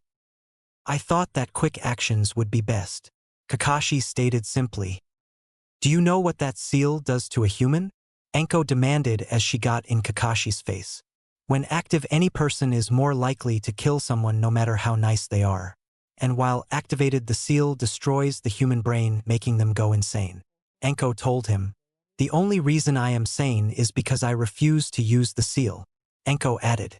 "I know what Sasuke is. He will use that power to get what he wants," Anko told Kakashi angrily. "It doesn't matter if you place a seal on it. All that does is lessen the pain he feels. It doesn't stop the voices in your head that tells you to kill someone," Anko added. She felt 2 arms wrapped around her securely. She didn't get the instant kill this person feeling like she normally did. "Calm down, Anko-chan," a male voice she knew all too well whispered into her ear. She visibly calmed and sank into the warmth of the hug. "I agree with Anko, Sasuke must be pulled from the exam," Kurenai said. "I promised Sasuke that if he let me place a seal on him, he could participate in the exam," Kakashi said. Kakashi, I will have a word with you after this exam. Sarutobi said. I will decide if he continues or not. Sarutobi told Kakashi as the two left. I think we will leave too, Kurenai said as she grabbed Asuma's hand and dragged him away. How do you feel? Arika asked. A little pained, Enko admitted. I am sorry for embarrassing you, Enko added. Don't think about it, Arika said, smiling at her. Why do you chase me all the time? Arika asked as Enko blushed a little. I like you a lot, Enko whispered, afraid of being rejected. Well, why didn't you tell me? Arika asked. Instead of rubbing against me in front of my students, chase me around the village and threaten all the women I have ever dated, Arika said. I was afraid of being rejected by the only guy I love, she admitted and instantly clapped her hands over her mouth. I didn't mean to te. Her sentence was cut off by Irika's lips pressed against hers. She was completely shocked by his sudden movement, and after a while she started to kiss him back. After a while the two split apart. Oh. And if that kiss didn't say it loud enough, I love you too, Enko Mitarashi, Irika whispered to her, his lips brushing against hers. Enko instantly wrapped her arms around his neck and kissed him again. This was the happiest moment of her life when something more like someone came to mind. Oh God, I completely forgot, Enko exclaimed. Naruto, is he all right? Enko asked worriedly. Orochimaru said he didn't seal him, but I don't trust him. I have to see Naruto, she exclaimed. Do not worry, I checked Naruto. Hokage-sama said that he has the 5 elemental seal over the 8 trigram seal and dead demon seal, Irika told her as she sighed. Oh, thank God, she mumbled, relieved that nothing happened to Naruto. He is still unconscious, but if you want I can take you to him, Irika said as Enko nodded and grabbed his hand as he led her towards Naruto's room. They opened the door to see a girl with shoulder-length indigo hair and pale skin straddling Naruto and making out with him. His hand were currently up the back of her shirt. Irika blinked at the scene. Enko's mouth was open wide and her eyes widened when the girl moaned his name. What the hell is going on? Enko yelled, and the two teens instantly came apart. Both were blushing. Well? She demanded. We were kissing, Naruto exclaimed, embarrassed. Well, you're not so, little lit friend says otherwise, Enko stated, pointing at the bulge in his pants. Hinata glanced at Naruto and her eyes widened and her blush increased. When we do it, how will that fit in me? Hinata thought, and her blush increased tenfold. What are you criticizing us for? Naruto asked. At least I don't do sexual things to her in front of children, Naruto added as Irika blushed. I remember I had to explain to Konohamaru what you two had done. Isumi didn't know how to explain it to him, Naruto added. What did you tell him? Irika asked. That you two were wrestling, Naruto said. Good, Irika said with a sigh. Oh, don't thank me, I promised his mother you would tell him all about sex when he is old enough, Naruto said with a smile as Irika grimaced. Now leave Hinaheim and I to our business, and I will stay out of yours, Naruto said, indicating to Irika's and Enko's intertwined hands. And I won't tell the Who village that you, he trailed off, pointing at Enko, have a soft side, and you, Naruto trailed off again, point at Irika, have a S&M fetish, Naruto said as they both turned red. How does he know? Irika thought. You better not say anything, Enko said threateningly. You don't see or tell anything, and I won't tell the village those things, Naruto said as the two grunted and left the two teens. Now where were we? Naruto asked as he pulled Hinata back on top of him. That was the last thing they saw before closing the door. My little Naruto-kun is growing up, Enko said, wiping a fake tear from her eyes. This made Irika laugh. You know you didn't deny the S&M fetish, Enko whispered into his ear as he started to stammer and blush. Don't worry, I like it too, master, she whispered as she tugged him towards the rooms. What have I gotten myself into? Irika thought as she pulled him into a scarcely furnished room. What do you want me to do, master? Enko asked seductively. Chapter 10. Preliminary Rounds. Hinata and Naruto were currently laying in the bed assigned to him. They were both nearly naked in the bed. Hinata had her head on Naruto's chest. Neither knew how they got down to their underwear, but neither cared. Naruto-kun, it is almost time to get up. Hinata purred. 5 more minute Hinaheim. Naruto mumbled groggily. You wouldn't want someone walking in on us again, do you? Hinata asked. Fine, Naruto said as Hinata moved her head from his chest. She started to look around the room for her clothes when the door slammed open. Naruto. Sakura trailed off as she saw the state the two were in. She blinked a few times as she saw the hickeys on Hinata's body. Her gaze changed to Naruto and saw similar marks on his body. Naruto, you pervert! Sakura yelled at Naruto. Hinata had quickly dived under the blankets to cover herself. Sakura, calm down, nothing happened, Naruto said as Hinata started to get flashbacks to the night before and blushed crimson. Then why does she have hickeys on her chest? Sakura exclaimed. Good thing she can't see through the fabrics. Naruto and Hinata thought together. So we were kissing, Naruto said. What else would a boyfriend and girlfriend do? Naruto asked as he got out from under the blankets and started to put his clothes on. I think you should leave so Hinataheim can get dressed, Naruto said as he slipped his shirt on. Naruto heard the door slam shut. It is safe, Hinataheim, Naruto told her as she popped her head out from under the blankets and looked around. This was your fault, Hinata accused. You had to get all frisky last night. I do believe it was you who started it because you decided to take a shower with me, Naruto said as he threw her clothes. She started to blush from the memories while she grabbed her clothes and slipped into them. I just thought you would need help washing your back, Hinata defended herself. And that includes kissing each of my whisker marks? And my neck? Naruto asked as Hinata shrugged as she stood. That might have been for me, Hinata admitted as she watched Naruto slip his cloak on without putting the hood up. You did your own touching and kissing if I remember correctly, Hinata said as Naruto shrugged. What can I say, you are irresistible, Naruto said, making the girl blush. Come on Naruto-kun, we have to go before Sakura assumes something is happening, Hinata said.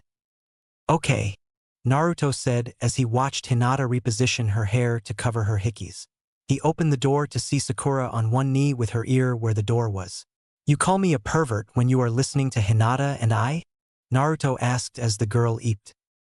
I isn't W what I L looks L like, Sakura stuttered. Right? Naruto said as he walked past her. Please don't spy on me again or I will tell Sasuke about that little hiding place you have in his apartment, Naruto told her as her eyes widened. Naruto-kun, you seem to know a lot of things about people. Do you know anything about me? Hinata asked. Of course, but you are my Heim and I would never use it, Naruto said, smiling at the girl. She wrapped her arms around his torso and smiled. What is it? She asked. Naruto leant down to her ear. Which one? Naruto whispered. The time you practiced using Byakugan's X-ray vision on me, or the consequential aftermath of that practice? Naruto whispered as the girl's mouth dropped open. Eyes widened and a blush creep on her face.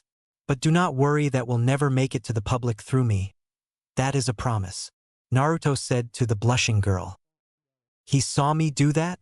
Hinata thought. What did she do? Sakura asked. She made a plushy doll of me, Naruto said, also telling the truth. Wow, Sakura said. You saw it before, Sakura? Remember the sleepovers at Ino's house? Hinata asked. Oh yeah, Sakura said thoughtfully as the three walked into the giant arena. Naruto took one look at the gathered genin. Wow, a lot passed, Naruto thought. Too many for the finals.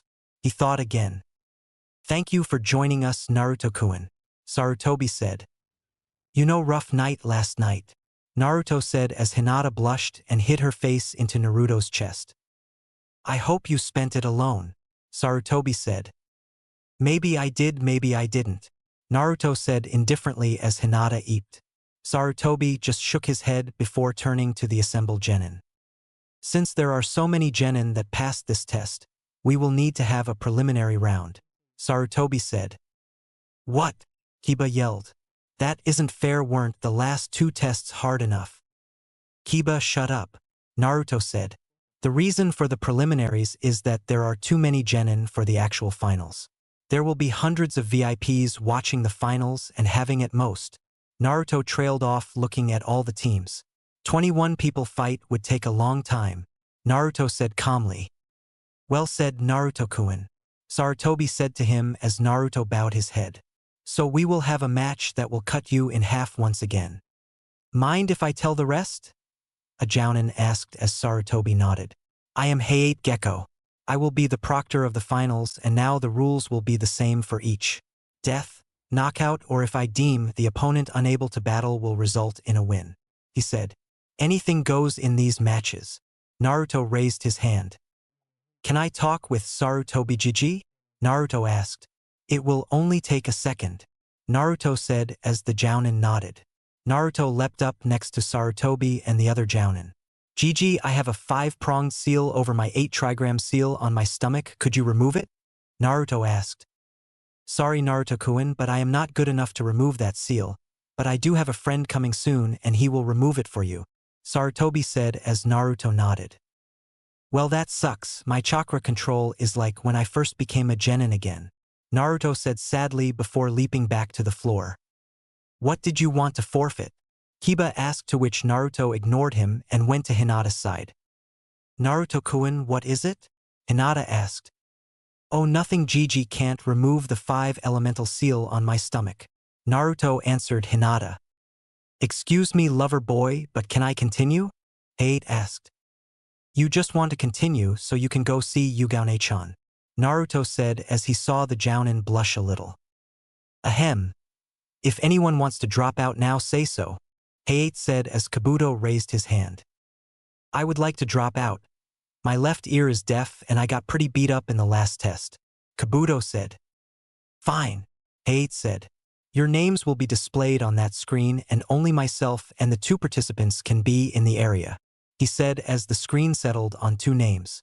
Sasuke Uchiha and Yoroi Akato. Everyone else leave the arena. Hideout said as Hinata latched onto Naruto right before he vanished in a cyclone of wind and reappeared on the stands. Why didn't you use the Void Shunshin? Hinata asked. I need a lot of chakra control to do that one, and with that seal on me I have low to none chakra control. Naruto explained. The elemental Shunshins I know take less chakra control. Oh, that is cool. Hinata said.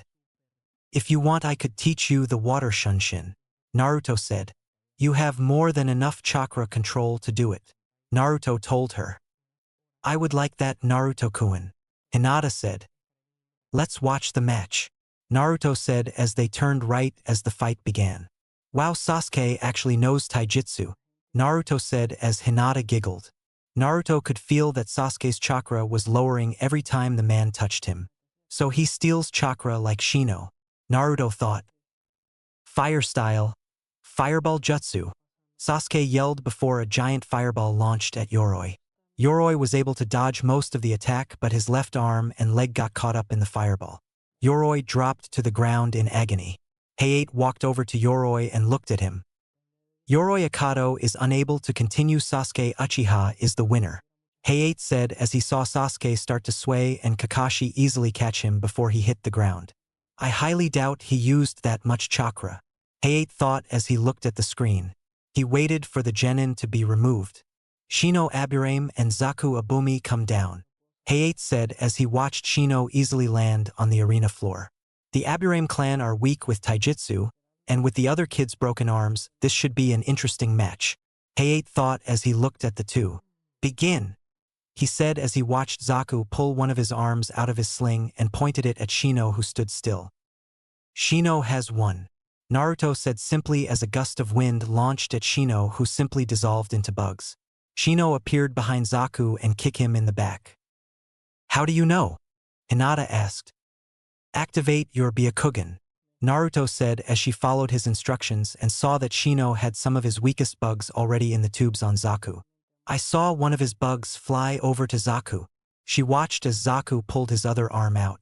He aimed them both at Shino and released his attack, but all the people saw was blood spewing out of his arms. Hinata gasped and hit her face in Naruto's chest.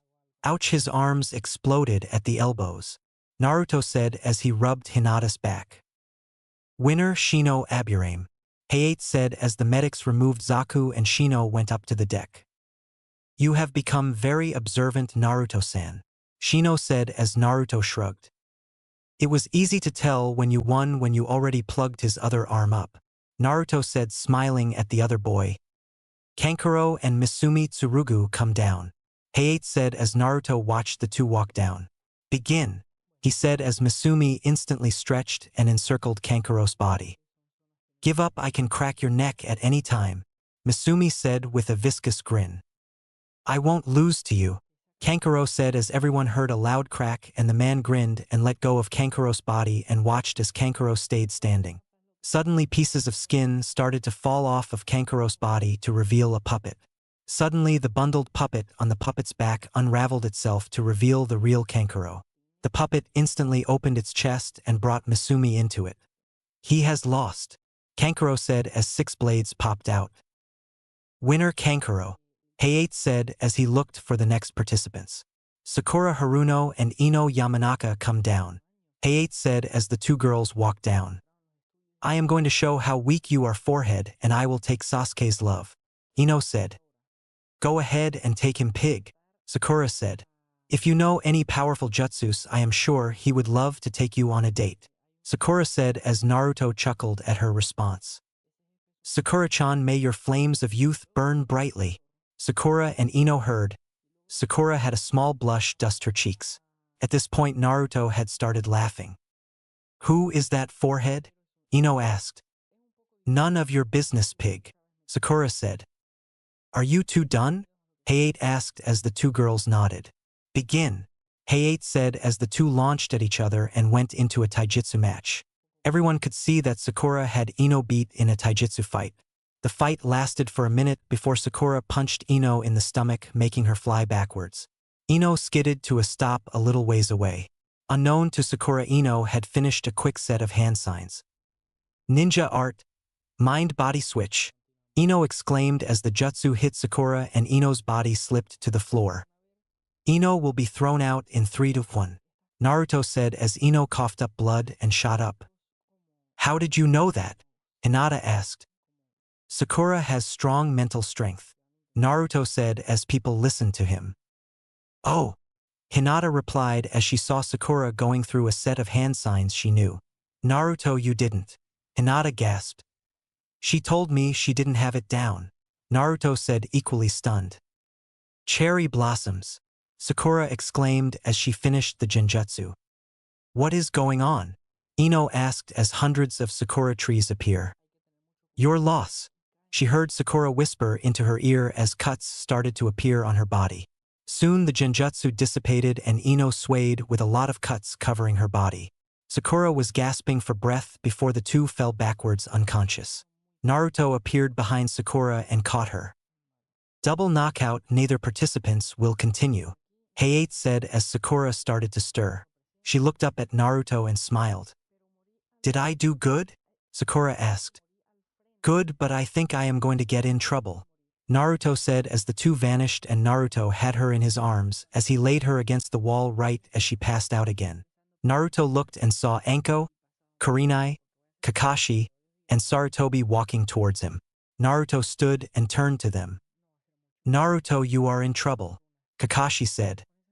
Like I care what you say, Naruto said as he turned to Anko, Kurenai, and Sarutobi.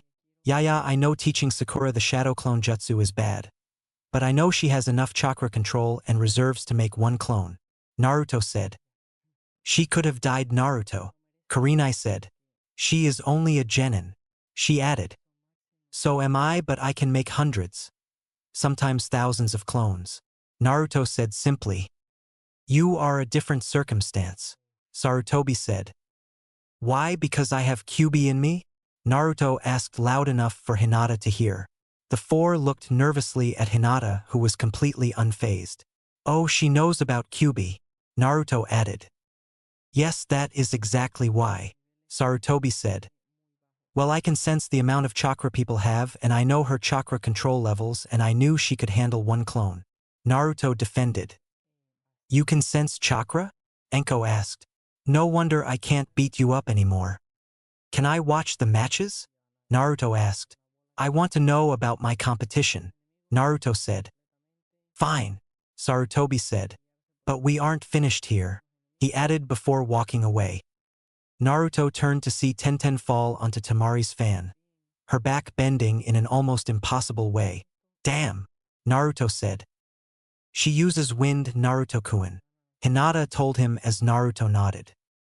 Thank you, Naruto said as he saw Shikamaru and Kintsuchi walk down to the arena. How many plans do you think Shikamaru knows? Naruto asked. At least 100, Hinata said as they watched Kin throw Senbon at Shikamaru. Genjutsu user, Hinata said as Naruto nodded. They watched as Shikamaru's shadow connected with Kin's. Shadow possession success, Shikamaru said in a bored tone as he made Kin walk to the wall behind her and slam her head into the wall, making her pass out. Troublesome women, Shikamaru said. Shikamaru Nara winner, Hideout said as Shikamaru walked back to the stands. Naruto Uzumaki and Kiba Inuzuka come down, he called. Naruto smirked and leapt to the arena floor. As he fell, his cloak flowed around him. He landed on the ground gracefully, his cloak settling around his feet as he stood up. Tamari had hearts in her eyes as she looked at Naruto. Damn fangirl, Hinata growled loud enough for Tamari to hear. What was that? Tamari asked. I said damn fangirl, Hinata said to Tamari. Ladies, please be quiet, Sarutobi said, trying to prevent the almost inevitable cat fight. Yes, Hokage-sama, the two said before turning to the arena. Are you two ready? Hideout asked. I am, but I don't know if the dobe is, Kiba said.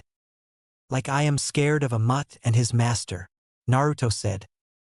Akamaru isn't a mutt, Kiba yelled. I wasn't calling Akamaru a mutt, Naruto said calmly, making Kiba angry. Start the match, I want to kill him, Kiba yelled. Begin, Hideout said as Kiba went through a set of hand signs.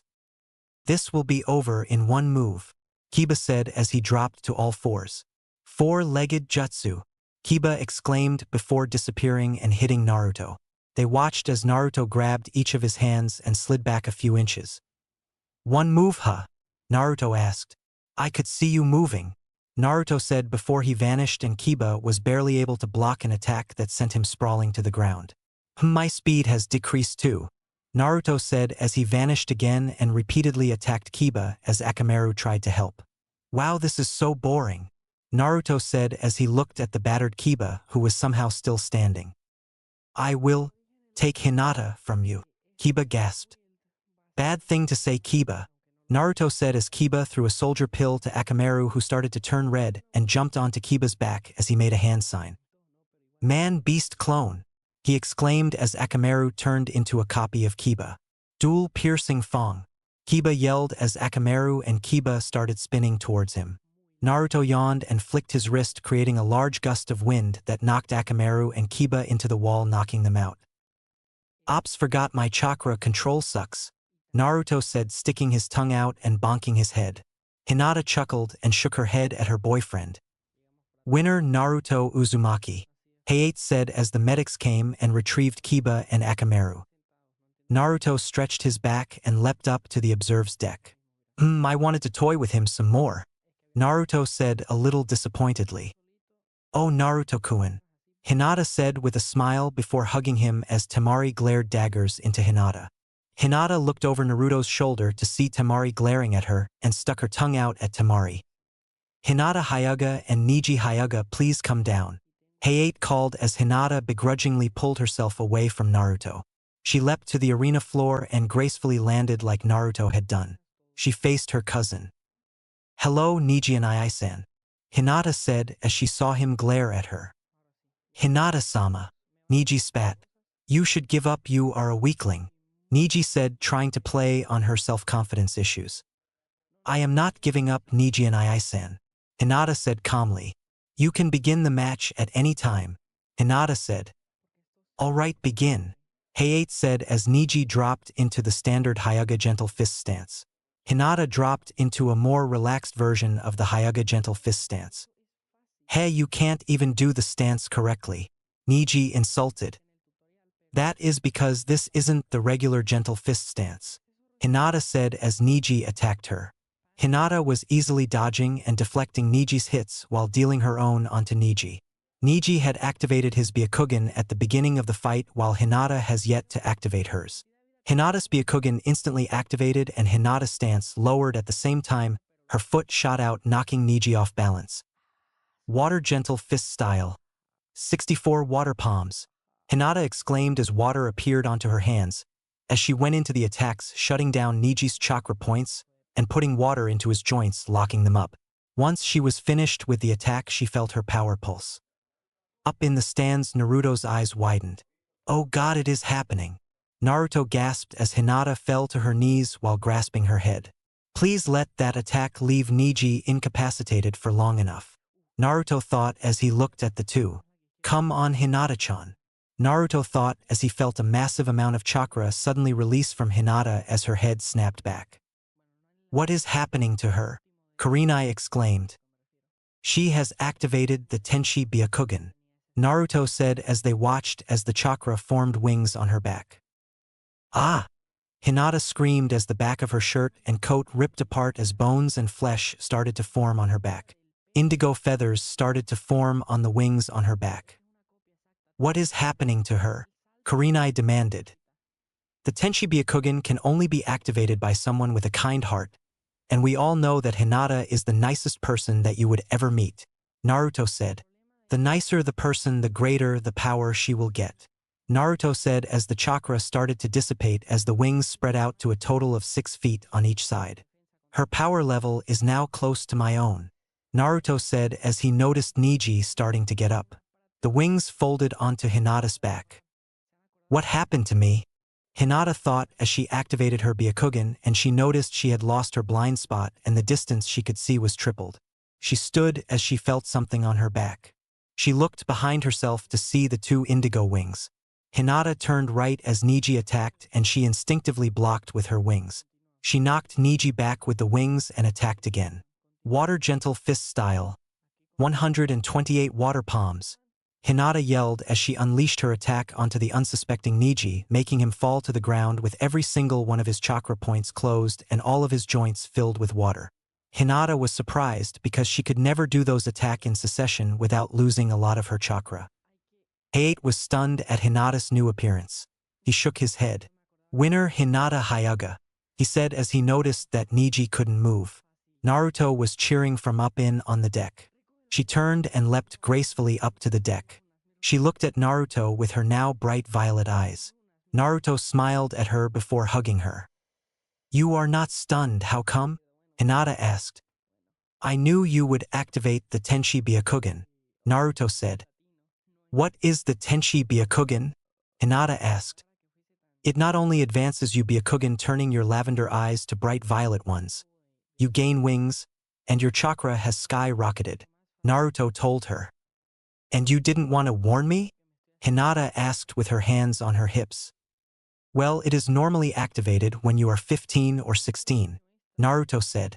But I guess you were just too kind, Naruto told her. I guess I am, Hinata said, smiling at him. How do I look with wings? She asked nervously. Even more beautiful, Naruto whispered into her ear as he lightly stroked her wings. Thank you, Naruto-kun, Hinata whispered back before kissing him as she hugged him with her arms and wings. How can I compete with that? Temari thought, a bit disappointed before turning back to the match between her brother and a weird green spandex-wearing boy. And one guess on who that is. Hehe. Third gate of life release, Lee yelled as his skin turned red. Naruto could hear Lee's bones and muscles tearing. Reverse Lotus, he yelled as he kicked Gaara into the air. Lee is going to lose, Naruto thought sadly as he looked at his new friend. The two smashed into the ground, but Gaara's gourd turned to sand, softening his hit. Lee had bounced across the arena floor and was barely conscious. He looked at Gaara as his face started to crumble in. A sand clone, Lee thought as he felt sand wrap around his leg and arm. Sand coffin, came the chilly voice. Sand burial, the voice said as Lee shouted in pain. Lee is unable to continue. Gaara has won. Hideout said as the sand started to fly towards Lee, but it burst in all different directions as Guy had Lee behind him. You will not touch Lee, Guy said dangerously. Why do you protect that weakling? Gaara asked coldly. Because he is like a son to me, Guy said as Gaara scuffed and walked away. Naruto looked sadly at Lee as he was taken away. Hinata had her head buried in Naruto's chest. It is okay, Naruto whispered into her ear as he rubbed her back. He will be lucky to ever walk again. Why did he try to kill Lee Kuin? Hinata sobbed. Because his seal is faulty, Naruto said as Hinata looked up with teary eyes. He has the Shikaku no Ichibi, and I am not sure if that is correct, sealed into him the one-tailed raccoon. Kyubi has told me that since she gained that spot she has been cocky, Naruto told Hinata. Naruto looked at the match while he rubbed Hinata's back soothingly. He watched as Choji became a big boulder and rolled around trying to crush the Sound Shinobi. He saw the Sound Shinobi stop Choji, and a little while later Choji's jutsu disappeared and he was unconscious. That wasn't spectacular, Naruto thought to himself as Hideout called everyone down. You will pick a number and we will decide who fight who, Hideout said as Hinata and Naruto walked up. Naruto put his hand into the bucket and pulled a 1 out and showed it to Hideout. Hinata reached in and pulled a 4 out and she sighed in relief. Each person went up and got the numbers. Okay, first match will be Naruto Uzumaki versus Gaara. Second match will be Sasuke Uchiha versus Hinata Hyuga. Third match will be Shino Aburame versus Kankuro. Fourth match will have 2 matches. First one will be Shikamaru Nara versus Tamari. Then the winner of that match will fight Daso. Hideout said as he showed the matches to everyone. You will have a month to either rest or train. You can pick whichever you want, Hideout said before vanishing. So Hinata-chan wanna go on a date before we go train? Naruto asked. Of course I would, Hinata said as the two vanished. Chapter 11. Hinata and Naruto had disappeared for an entire week after the preliminaries. They were in a clearing about 20 miles outside of Konoha. Naruto was telling Hinata about the Tenshi Byakugan. The Tenshi Byakugan, its origins isn't like the other Kekkei Genkais, Naruto said. Most come from demons like the Sharingan and the original Byakugan, but over a millennia ago an angel came to Earth and fell in love with a Hyuga. Naruto told her. Naruto-kun, how do you know all this? Hinata asked. Kyubi-chan told me the instant she saw you in my memory that you would activate the Tenshi Byakugan, Naruto told her. So she told me all about the Tenshi Byakugan, so I telling you about it, Naruto said smiling. Now where was I? Naruto trailed off thinking back. Oh yes, the angel and the human had a child that's Byakugan had changed. Instead of the pupilless pale eyes that normal Hyugas have, she had bright-colored eyes as yours are now, Naruto said. But they will stay pupilless, Naruto told her. The Tenshi Byakugan really doesn't advance the Byakugan except just increasing the range of it. The real change are those wings on your back, which after a lot of practice should be able to retract back, Naruto told her. The more times you do the transformation, the less it hurts, Naruto told her. Okay, Hinata said. How do I retract them? Hinata asked. I don't know, Naruto said. Kyubi-chan never told me that part, Naruto told Hinata. But what she did tell me is that you can use your wings as a second pair of arms so you could make more destructive Hyuga gentle fist attacks, Naruto told Hinata. Okay, I guess I can do that, Hinata said. Well, while you develop those attacks, I am going to see Gigi for a little while, Naruto told Hinata. Okay, Naruto-kun, I will see you in a little while, she said as she stood and stretched a little. Hokage office. Naruto appeared in the Hokage in his Cyclone Shunshin. Damn, I was aiming for outside of the office, Naruto mumbled as he saw Sarutobi and another old man with long white hair staring at him. Naruto-kun, you have finally showed yourself, Sarutobi said smiling. Yeah, well, you said an old friend of yours can take the 5 elemental seal off my stomach, Naruto said turning to the other man. This him? Naruto asked. First we want to know something, Sarutobi said. You can ask doesn't mean I will know, Naruto told Sarutobi. Kurenai brought it to my attention that you know what happened to Hinata, Sarutobi said as Naruto nodded. How? Kyuubi told me, Naruto said. The demon? The old man asked, earning him a glare from Naruto.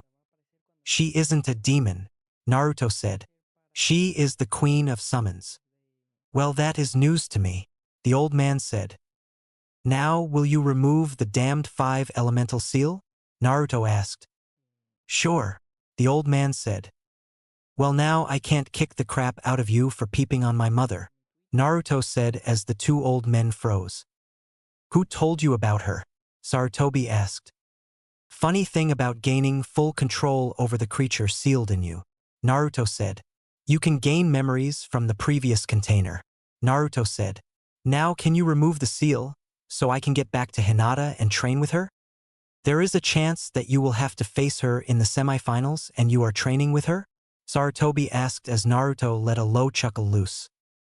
Hinata knows all of my tricks and I know hers, so what is the use of not training together? Naruto asked dryly as he lifted his shirt and concentrated his chakra to make the seal appear. This may hurt a little. I know Jiraiya, Naruto said as he stuck to the ground with his chakra. 5 elemental seal release, Jiraiya exclaimed as he jammed his fingers into Naruto's stomach, making him hunch over. Okay, that hurt more than I expected, Naruto said as he rubbed his stomach and stood up straight. He checked the seal. Oh, this isn't good, Naruto mumbled. What? Sarutobi asked. Orochimaru isn't a seal master, so he did the 5 elemental seal wrong, and the seal is slowly weakening, Naruto said as he showed the seal to Jiraiya. Cracks have accrued in the seal, Jiraiya said. I will have to restore the seal in a few years. But nothing will happen for now, he told Sarutobi. Hey brat, do you want to get some good training? What is your position on favoritism? Naruto asked simply. I don't like it, Jiraiya said simply. Fine, then you will be training with Hinata too, Naruto said simply and vanished before he could protest. Well, that wasn't what I was expecting, Jiraiya said. They are quite inseparable, Sarutobi said as he saw a note on the table. Secrets to the dreaded paperwork, Sarutobi read out loud. With Hinata. Naruto had reappeared in the clearing to see Hinata trying to use her wings in her attacks. She sure is pretty, Naruto thought as he walked up to Hinata. Hello, Naruto-kun, Hinata said. Hello, Hinata-heim, Naruto replied.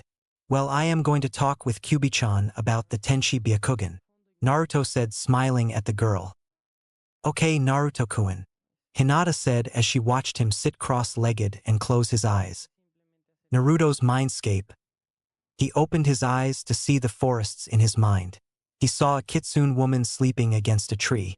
Naruto walked towards her and saw her nose twitch a little. She opened her eyes to see Naruto. Hello, Naruto-kun, it is nice to finally see you again, Kyuubi said. I know it was weird not feeling your chakra in my system, Naruto said. It is just because you were used to my chakra, Kyuubi said. So what has happened while I was out? Well, I beat Kiba and have to fight Gaara in the finals, Naruto said.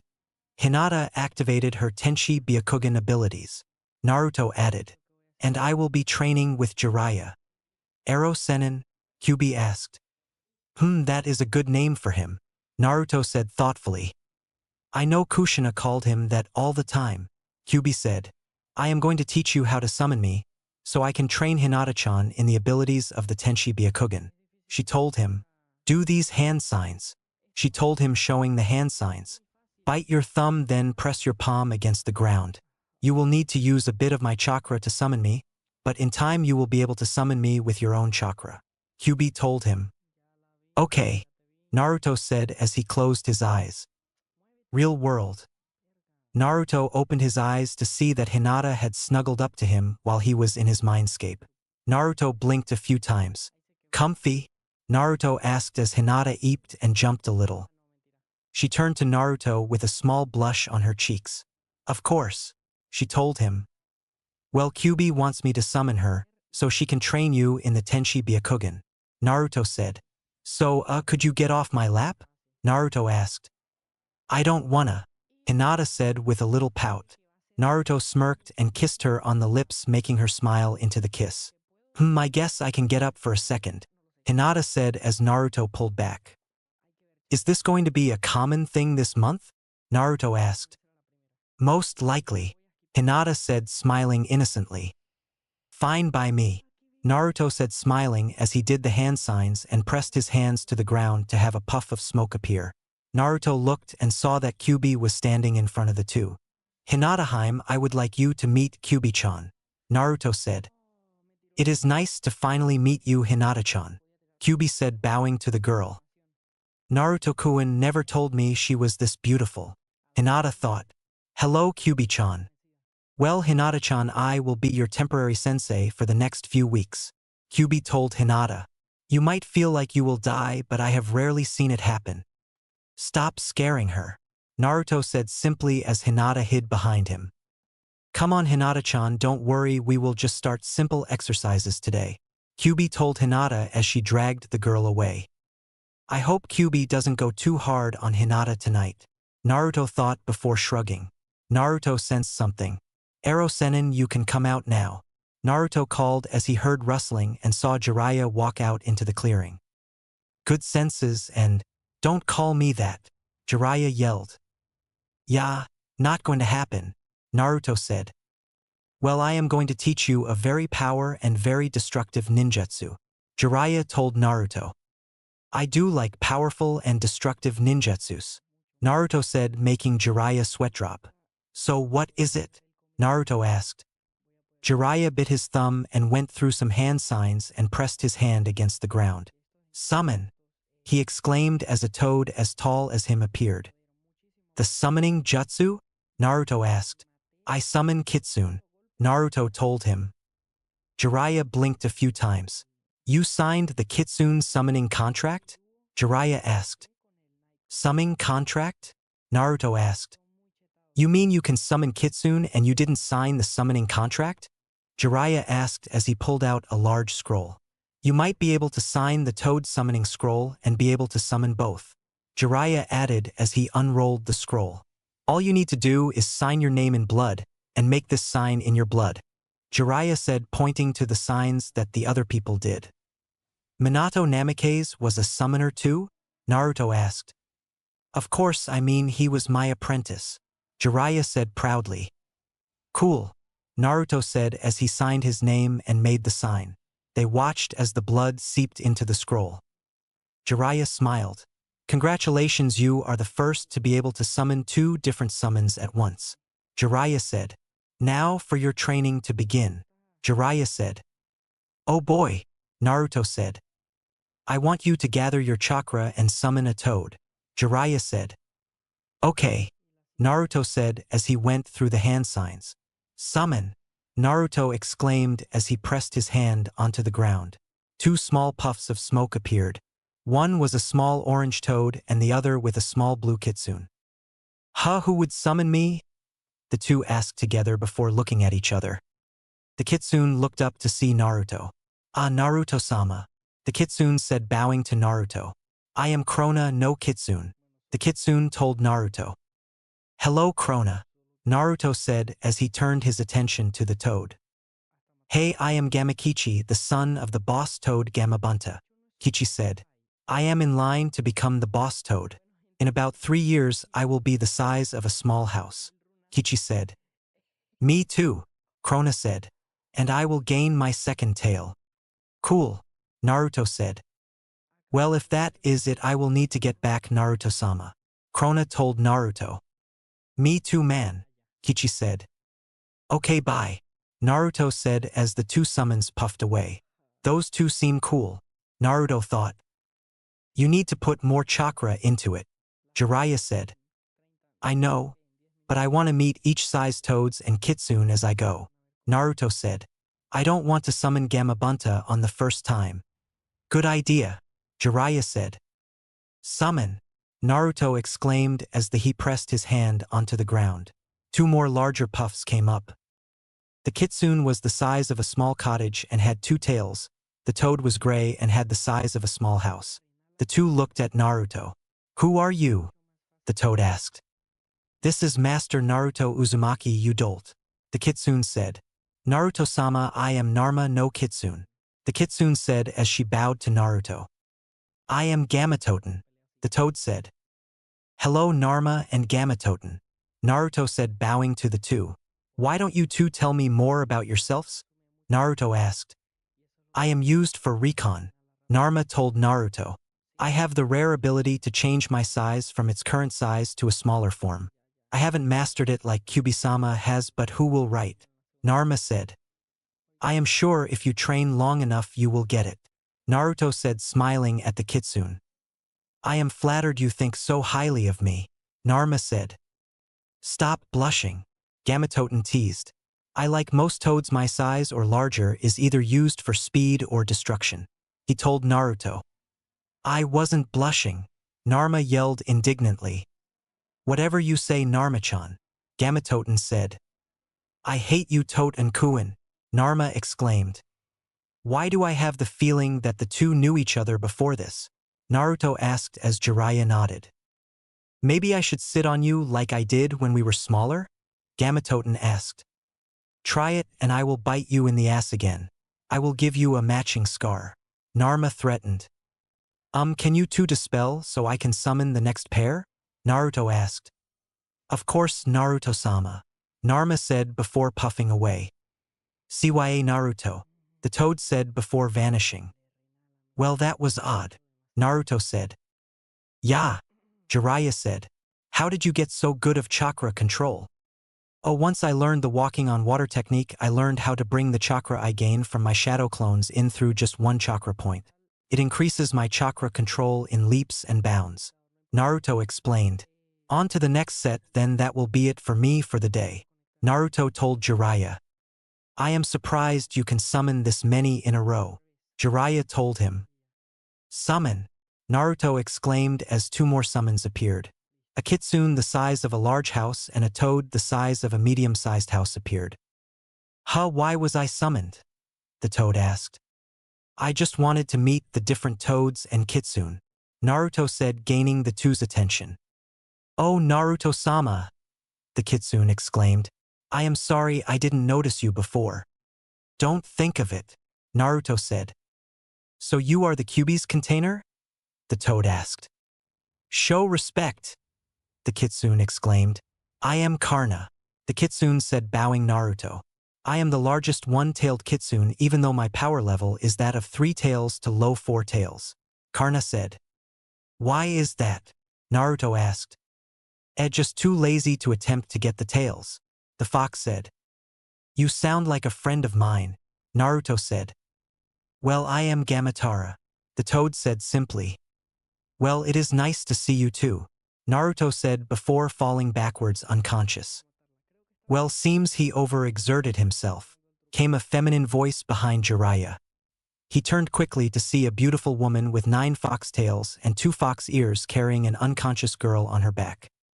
Kyubi-sama, Karna exclaimed. You two can go now, Kyubi ordered as the two nodded and vanished. Hello Jiraiya, Kyubi said as she grabbed Naruto with her tails. You have some explaining to do when we get these two to his apartment, Kyubi said as the 4 vanished in flames. They reappeared in Naruto's apartment. Kyubi walked into Naruto's room and closed the door behind her. You aren't coming in, Kyubi called through the door. She placed the two in their nighttime clothes and placed them in the bed. She walked out to see Jiraiya attempting to leave. You better not be leaving, Kyubi said. And no, Jiraiya stuttered. Now explain to me where you were during Naruto-kun's childhood? Kyubi asked as she sat on Naruto's couch. WLYUSEIIW was a always O on T the M move and C couldn't T take HMW with me. Jiraiya stuttered. And what about that buxom teammate of yours Tsunade? Kyubi asked. From what I know, all she did was roam around gambling. Well, there is no excuses Jiraiya, Kyubi said. So what has Akatsuki been up to? She asked. They haven't started retrieving the tailed beasts yet, Jiraiya said, becoming serious. Well, Naruto-kun will be fighting the one-tailed Jinchuriki during the finals, Kyubi said. If I can easily fix his seal, I will have Naruto warn him about Akatsuki, Kyubi said. Will Naruto be okay? Jiraiya asked. The power difference between Naruto and Gaara is like Shikaku versus an ant. Kyuubi said. It would take all the Jinchurikis fighting Naruto at once to beat him. For the 9-tailed beasts, each tail is exponentially more powerful than the previous one. Kyuubi explained. Naruto's body can handle my pure chakra up to 3 tails, but if he goes into the true-tailed form, he can take on all 9 tails, but there might be small physical changes. Kyuubi added. Like what? Jiraiya asked. Fox ears and 9 fox tails. Kyuubi said simply. Now leave Naruto-kun and Hinata-chan needs their sleep. Kyuubi said as she stood and walked into the room and changed into a small 1-tailed kitsune. I will take a piece out of your ass if you ever peep on them. Kyuubi threatened before leaping onto Naruto's bed and curled up on Hinata's stomach. Week 2. Naruto and Hinata were training incredibly hard for the past week. Kyuubi would literally train Hinata into unconsciousness as Naruto summoned all different types of kitsune and toads that forced him into unconsciousness. Kyuubi would have to heal Hinata and restore Naruto's chakra reserves every night. Week 3. Naruto and Hinata's skills had increased exponentially. They were now able to get back to the apartment on their own legs, even just barely. Naruto had met the different types of kitsune and toads up to 5 tails. Kyuubi's training had helped Hinata in retracting her wings and spawn them easily. Naruto-kun, Hinata-chan, you two will have the next week off from training. You need to rest some before the finals. Kyuubi told the two. It will allow your body to heal naturally. She added. Okay, Kyuubi-chan, Naruto said. Hinata-heim and I will finally get to have another date, Naruto said. That is right, Naruto-kun, and it is my turn to pick, Hinata said. Did you pick last time? Naruto asked as Hinata giggled. I don't know what you are talking about, Hinata denied. Right? Naruto trailed off as he looked at the girl suspiciously. Nowhere expensive. Buying for 4 has taken a big chunk out of my savings, Naruto said as Hinata tilted her head to the side. I don't eat that much, Hinata said. It isn't you, it was Kyuubi and Erosenin that made me spend the most, Naruto said. Kyuubi saying that she hasn't eaten in 13 years or something, and Jiraiya saying he has no money to buy his alcohol, which I know is bull, because he is the author of Ika Ika, Naruto said. I know, Naruto-kun, Hinata said. Oh, you two are going out? Jiraiya asked. I think why? Like hell, Erosenin, this is a date, which means unless you are dating Kyuubi neither of you can come, and if you do you have pay for your date, Naruto said as the two left. Ungrateful brat, Jiraiya said as Kyuubi slapped him in the back of the head. Well, I will use the next week to rest, Kyuubi said before puffing away. Great, now I am all alone, Jiraiya thought as he walked away. That brat will be great one day, just like his father. Chapter 12. Chunin Exam Finals. Everyone but Sasuke and Daso were at the arena. The people were restless. Naruto could smell Orochimaru all around. Where is he? Naruto thought as his eyes darted around. Naruto suddenly saw feathers floating around. A genjutsu? Naruto thought as he felt drowsy. Naruto raised his eyebrow and released the genjutsu easily. Naruto looked and saw Gaara, Temari, and Kankuro walking away. So you were right, Hinata said as Naruto nodded when they saw the sand swirling around Gaara. Looks like we won't be holding back, Naruto said as red chakra started to bubble around him, and white chakra shredded Hinata's shirt. And think Sui Feng and Yoruchi when they enter their shunko, as her wings manifested themselves. Be careful, Hinata-heim, Naruto said as he dropped to all fours and grew into a large 9-tailed kitsune. Naruto launched forward and grabbed onto Gaara, and the two vanished in fire. Several miles away, Naruto could feel something off happening. I have to get back to the village, Naruto thought. Summon me, I have more than enough to wipe the floor with Shikaku faulty seal or not, Kyuubi told him as he quickly reverted back to himself. Naruto went through a few hand signs. Summon, Naruto yelled as a giant 9-tailed kitsune appeared again. Go, Naruto-kun, you have a fight that you need to do in Konoha, Kyuubi said. I hope Naruto will forgive me for not telling him, Kyuubi thought as Naruto nodded and leapt away. So you think you can beat me, Shikaku container? Kyuubi asked. With Naruto. Naruto could feel people running up behind him. Enemies. Naruto thought before concentrating his chakra and vanished in the void Shunshin. Naruto could see Hinata's blessed jutsus being fired off around Konoha. She sure is powerful. Naruto thought with a smirk as he repeatedly vanished in the void Shunshin. Blessed art. Angelic wings. Hinata exclaimed as she released a huge blast of light at Naruto. Darkness art. Arc of darkness. Naruto exclaimed quickly as the two attacks met and fought for dominance. Damn Hinataheim. Naruto mumbled as he looked around. What is happening here? Naruto asked. Sand and Sound has launched attacks on us. Hinata said. Blessed art. Feather daggers. Hinata exclaimed as she launched some of her feathers at a couple of Sound shinobi, killing them. They outnumber us 12-1. Wind style. Blade cyclone. Naruto exclaimed as he launched a cyclone at 4 Sound shinobi, killing them. Kyuubi is fighting Gaara right now. Naruto said. Where is they? Naruto trailed off as he felt a familiar feeling wash over him. Oh god no. Naruto whispered as he looked at the purple cube. Naruto instant vanished in a burst of speed. Hinata was close behind him with her wings flapping desperately to keep up with Naruto. Naruto landed on the roof of the building with the purple cube. Naruto went to touch the cube when a hand stopped him. Uzumaki-san, that is unwise, this barrier burns anything that touches it. Anambu said. Then I will crush it. Naruto said with a low growl as he grew and fur spread across him. Now standing in Konoha once again was the 9-tailed fox, except this one was blonde. Naruto dropped a large paw onto the cube to find that it withstood barely to the massive weight. This barrier is stronger than I thought it would be. Naruto rumbled as he looked up and leapt. Every shinobi stopped and watched Naruto vanish from sight. Suddenly a blonde sphere dropped like a stone and slammed into the barrier, sending flames everywhere.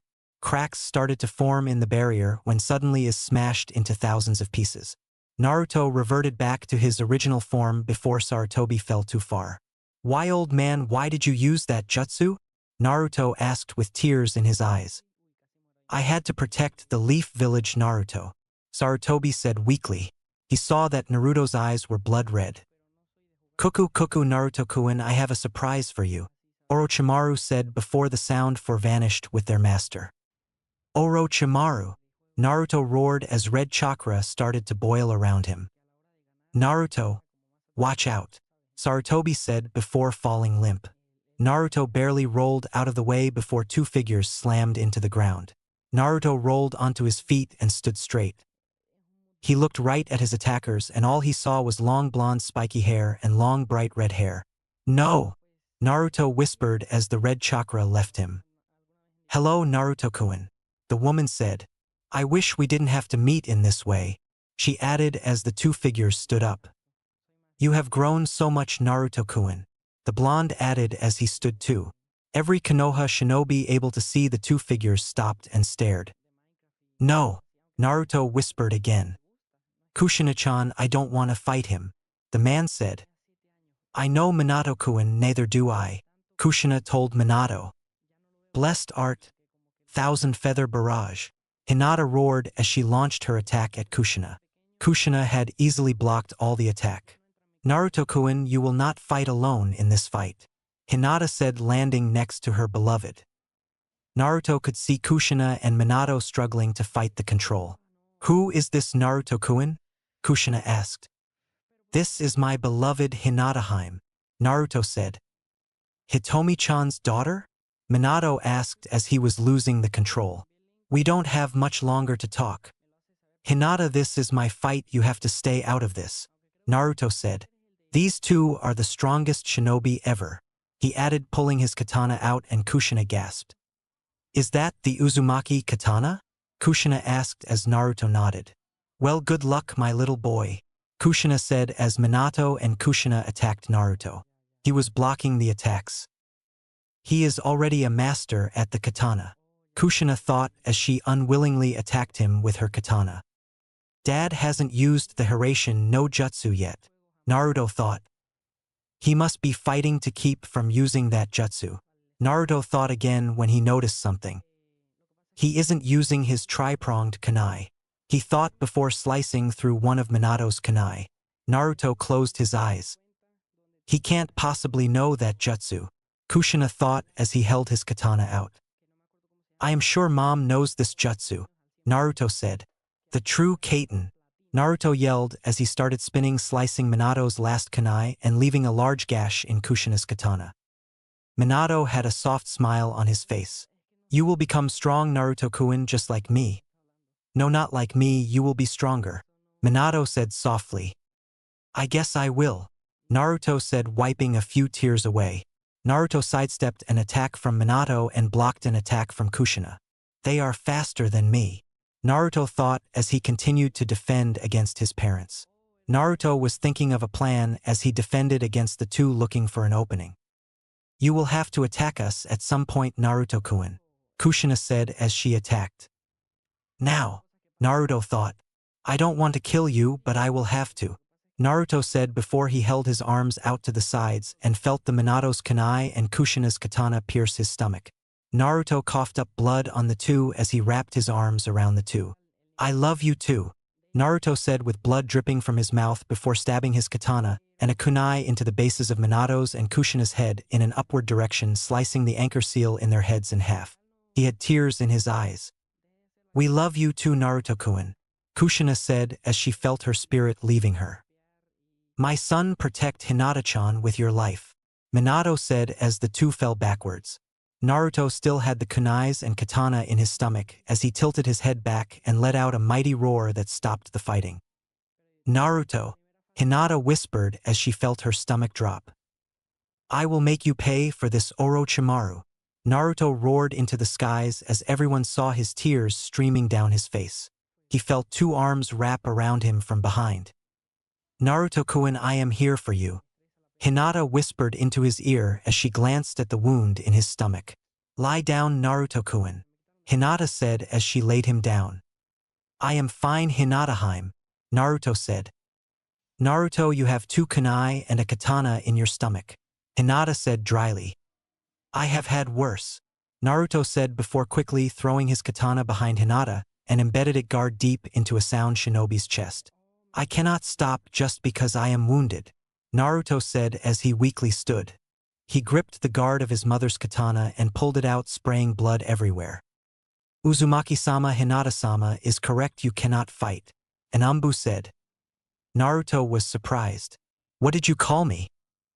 Uzumaki-sama, it is a law that if no living Hokage is alive, the most powerful shinobi will become a temporary Hokage of sorts, the Anbu told Naruto. And you just took out both Kushina-sama and Minato-sama, he added. That makes you the strongest shinobi in Konoha. And the job of the Hokage is to protect the villagers, Naruto said. Even if it means death, Naruto said as he staggered over to his katana and pulled it out of the sound shinobi. Naruto sheathed his katana before pulling the kunai out of his stomach. What do you want us to do with Gaara? Anbu asked.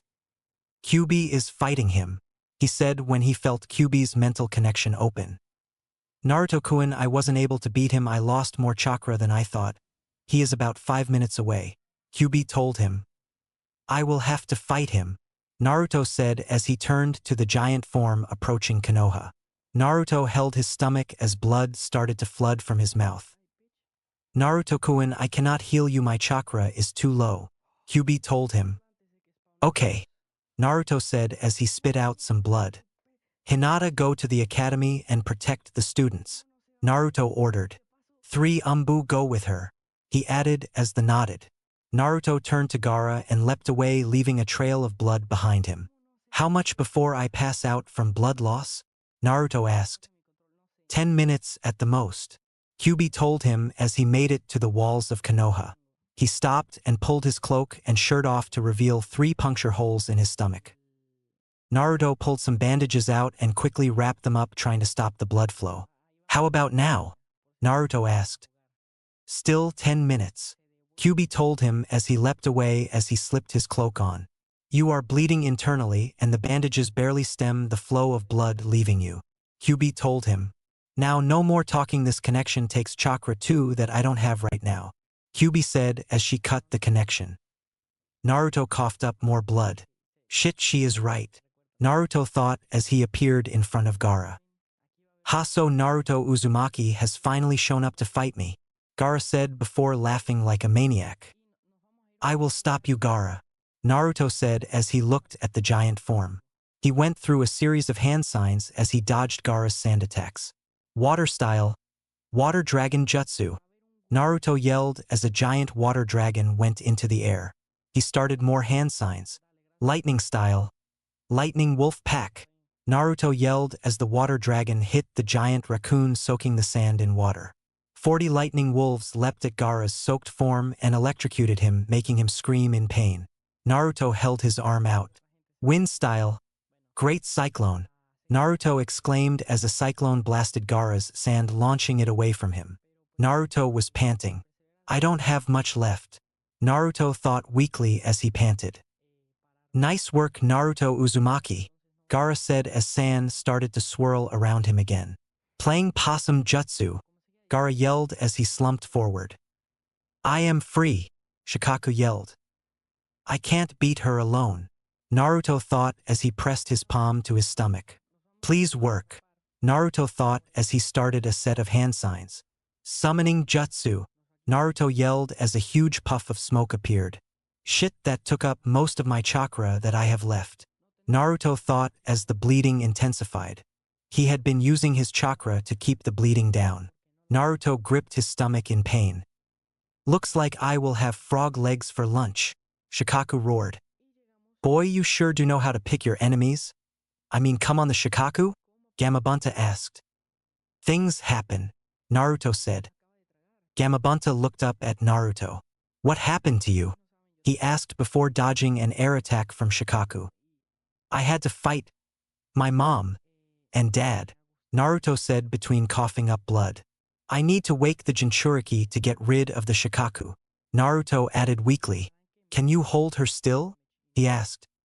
If you haven't noticed, I don't have fangs or claws, and I am not good with the transformation jutsu, Gamabunta said before spitting out balls of water and hit the balls of air.